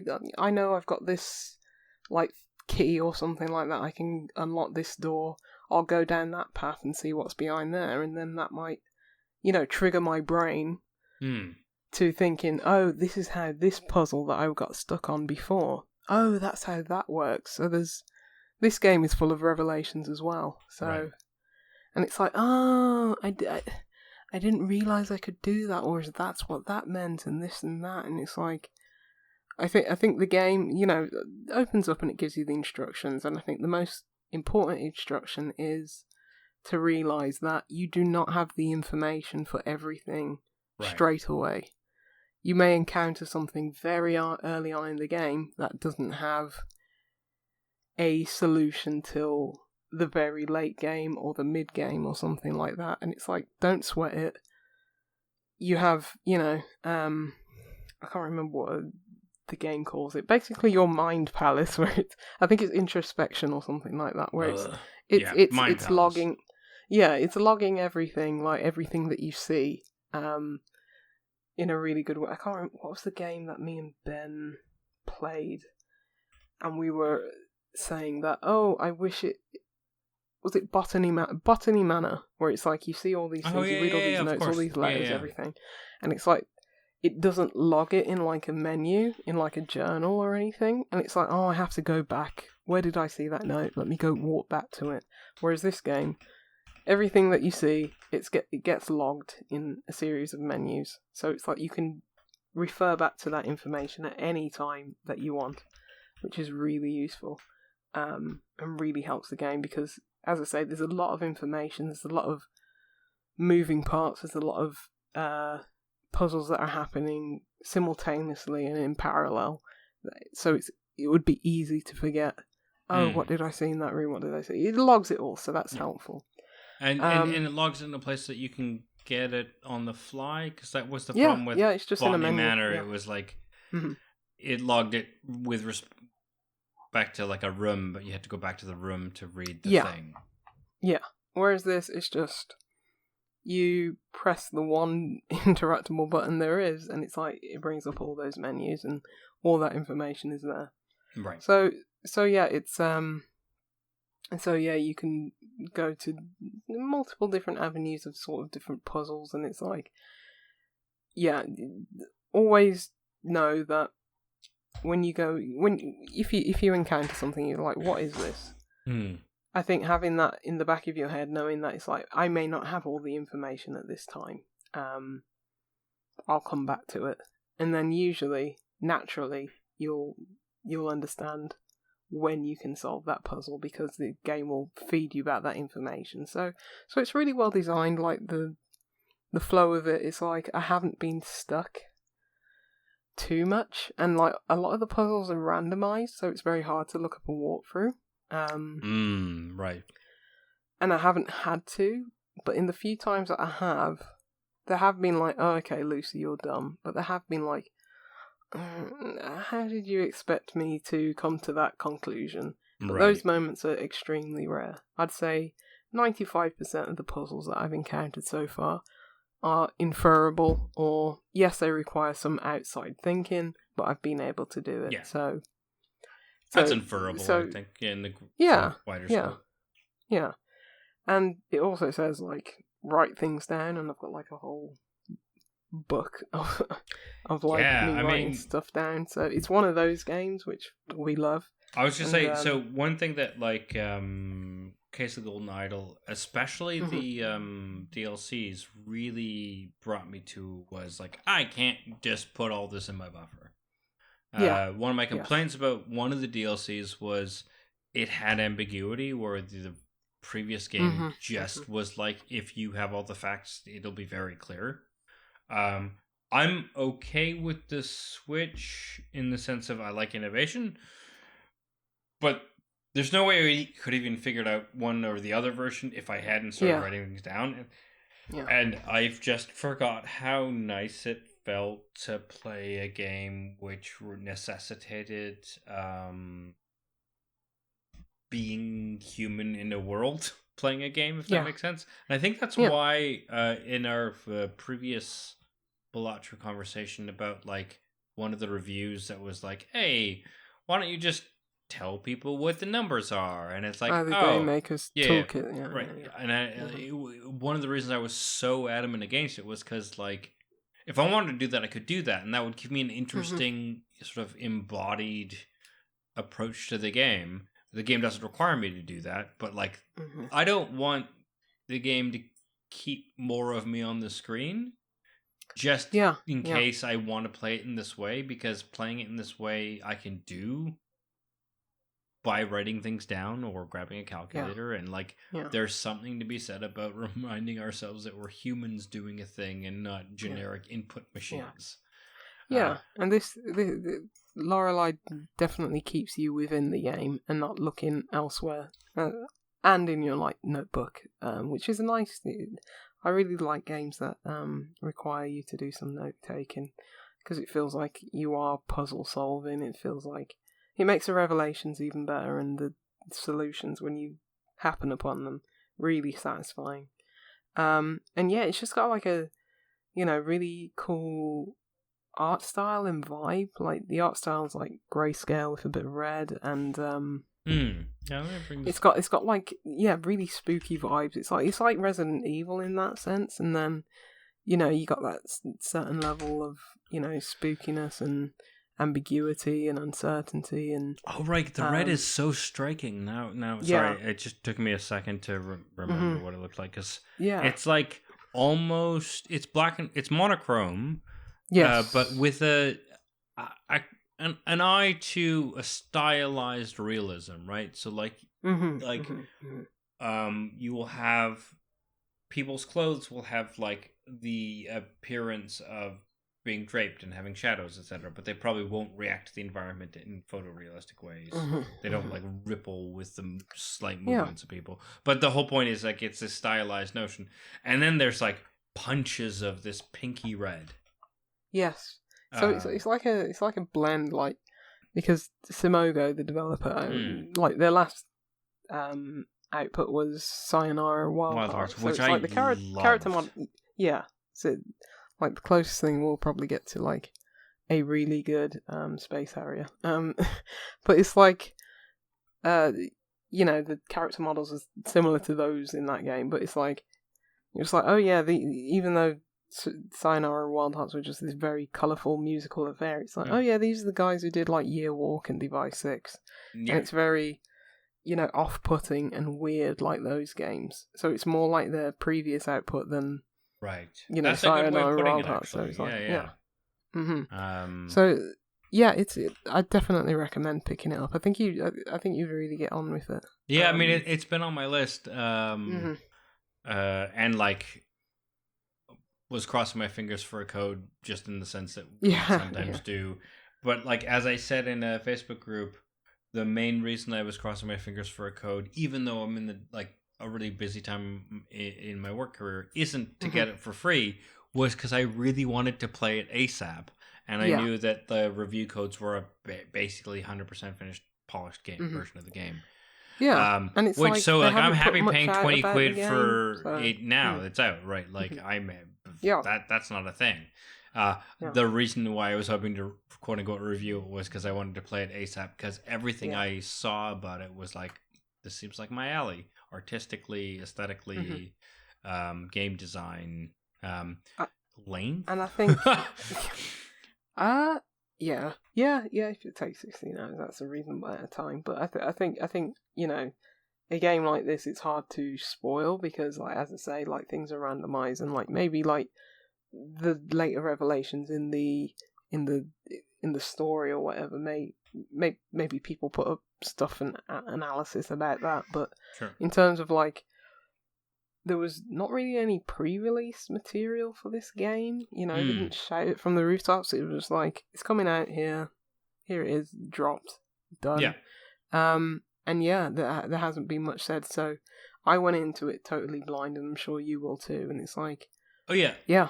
I basically, all the things that made me want to get into it, I read like 5 sentences of a review, or heard like 20 seconds of someone saying, I picked this up, and I was like, that's enough. I kind of don't want to know more. And it just, there's like 4 or 5 of those moments where it's like, yep, I want this, and I don't know what it is, and that's like my ideal game advertisement. Yes. That's why I've tried to be very skirt around anything. I appreciate it, yeah. Yeah, like, I don't want to talk about too much about it, just the base level mechanics, and that's it. Yeah. So yes, pick it up so we can discuss let's do it in the next couple of weeks. Yeah. I might do the same thing as you and just run to the toilet, so... Oh, I was going to say, I think we're done. Do you think you can hold it for the outro, or do you want to just go?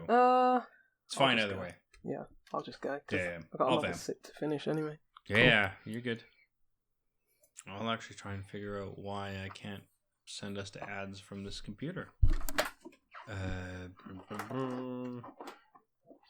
Oh, it's because there's literally a dock missing. Right. Things I almost talked about, but didn't. Rolling Stone launched a gaming part of their quote-unquote journalistic enterprise, sponsored by a Saudi wealth fund. If you've been living under a rock, that's not Iraq, but a rock. The reason why this is terrible is because Saudi Arabia has bad track record with journalisms and murdering them. So the idea that Rolling Stone is expanding to games journalism, which has its own fraughtness with respect to the public and shittiness, let's say, doesn't seem like the best new outlet. So that's the quick update on news. Saudi Arabia, Rolling Stone, not the best pairing to increase journalism, while Kotaku is making guides, other places are closing down, and IGN is trucking away. I was really upset about the RPS, Paper Shotgun news, because they do such good work. I actually didn't touch on that, so do you want to just quickly tell our listeners what the RPS news IGN was? bought, it's a gaming news network, I'm not sure the name of them, so sorry that escapes me, but it includes people like Eurogamer, GameIndustry.biz and RPS, and I think they made a few editors redundant, so including Alice Bell, whose output that I really enjoy on Paper Shotgun. So the big thing, so IGN Entertainment acquires the Gamer Network, which is a family of digital brands including GameIndustry.biz, Eurogamer, Rock Paper Shotgun, VG247, which is, I believe, still mostly video, and Dicebreaker. There's also blah blah blah. Obviously, the big thing. So IGN Entertainment is a division of Ziff Davis, which includes Humble, IGN, How Long to Beat, and has some relation to PAX and some other things. But really, what's worrisome is it's just capitalism expansion garbage, right? Like, IGN has actually, IGN as a publication has a decent track. We were discussing it the other week, that the actual journalists over there are doing good work, but But the problem is this isn't IGN completely divorced from the authors and even the editors. This is IGN Entertainment, the arm of Ziff Davis, which is its own thing. And really terror. To be honest, I'm going to be honest, what was more shocking to me was that GamesIndustry.biz had Eurogamer and RPS and VG247. I don't know much about Dicebreaker, but I didn't realize Eurogamer, RPS, and VG247 were under the same umbrella. It's pretty fucking obvious. Making that even more concentrated is a bad thing. Especially given that good people these are separate brands, and they were being led by editors-in-chiefs that made those brands useful, even though, and like Eurogamers.biz figured out that these were useful to keep separate. When a set of things which are governed by a thing, and that thing was like, keep them separate, and then something bigger agglomerates them, like, we should collapse them. Something's gone wrong because they absorbed and immediately collapsed. But I don't think GamesIndustry.biz was so bad at running things that they didn't realize that there were people with the same job title. They clearly must have valued the difference of the people with the different job titles under the different arms. Yeah. So if we were good capitalists, we should be questioning this move based on the speed and severity of the move, given that GamesIndustry.biz wasn't collapsing, it wasn't failing. It wasn't bought out because it was bad. So there must be some value in the decision they made on not firing these people. That's if capitalism worked in this context, which it clearly doesn't. It's just that, and consolidation is concerning in most things, but when it's opinion and review sites and sites with op-eds and stuff like that, it's even more sad and concerning. I'd have on my RSS feed Eurogamer and RPS, and I'd go to both of them for separate views, and they're just doing different things. RPS is just great for putting their feelers out because they're 100% PC based. Yeah. For all these weird little oddities on Steam that I wouldn't have found out otherwise. And it's like, No, video I games hope are that the doesn't same go across away. all platforms. Yeah. It's the same thing. So an editor who knows about video games knows about them on all platforms. It's fine. I guess. No, it's just sad. Sad. It really is. And like I said, it's kind of sad that whatever like is heading IGN is clearly a bad body with respect to the industry. Just based on this decision, I don't think they have enough time to like have crunched the numbers in a certain way, but also like I just don't think it's probable that we could these redundancies represent like actual overlap in the integral ways. And that means that like IGN like a is weird buy, like anywhere. I wouldn't have thought IGN. Maybe it just means IGN has been like succeeding despite their upper level management, right? Like the fact that we were just commenting the other week about IGN doing some good work, and then the IGN company absorbing things and making such like brusque decision making shows that like the things that we were complimenting them on definitely are in despite of bad management or short-sighted management, let's say. Because if you only care about the short sight, maybe this is good management. Well, it remains to be seen. I would have imagined that probably Eurogamer and RTS, whilst they have a following, probably, economically viable. Another question entirely. Yeah. If this is how they stay afloat for even a couple of years, and maybe, Yeah, but it's just there's only so much. Hopefully, they can continue doing what they're doing. But I wouldn't be surprised if everything gets rolled into one and just we don't see Eurogamer and RTS for too much longer, which would be very sad because they are they're EU focused, they're UK focused, so which would be a shame. But let's hope they continue. I think Digital Foundry, like, I know they're sort of Eurogamer, but I think they've spun off into I forgot. That I wouldn't be surprised if they just completely detach from them. Like, I hope they have their own Patreon and stuff like that. So I forgot that they had an association because of that. So it turns out staying private has fucking benefits. Anyway. I think that's probably a good place for us to start capping things off for the week. Lucy, I had the Ideal Day by Family Brewery, and it has enticed me to want to seek out more from them. And I know you may or may not have one of their beers, so maybe next week you can report. But you had two beers. Do you want to share any thoughts on either or both of them? Yeah, the Sundance was okay. I know Wiper and Chew put out far better output, so that was just what it was. But the real star was the what is it called? No money, no honey. Yeah, that's right. Which is just very, very good. Far superior beer, but you'd expect that compared to a supermarket mass-produced beer.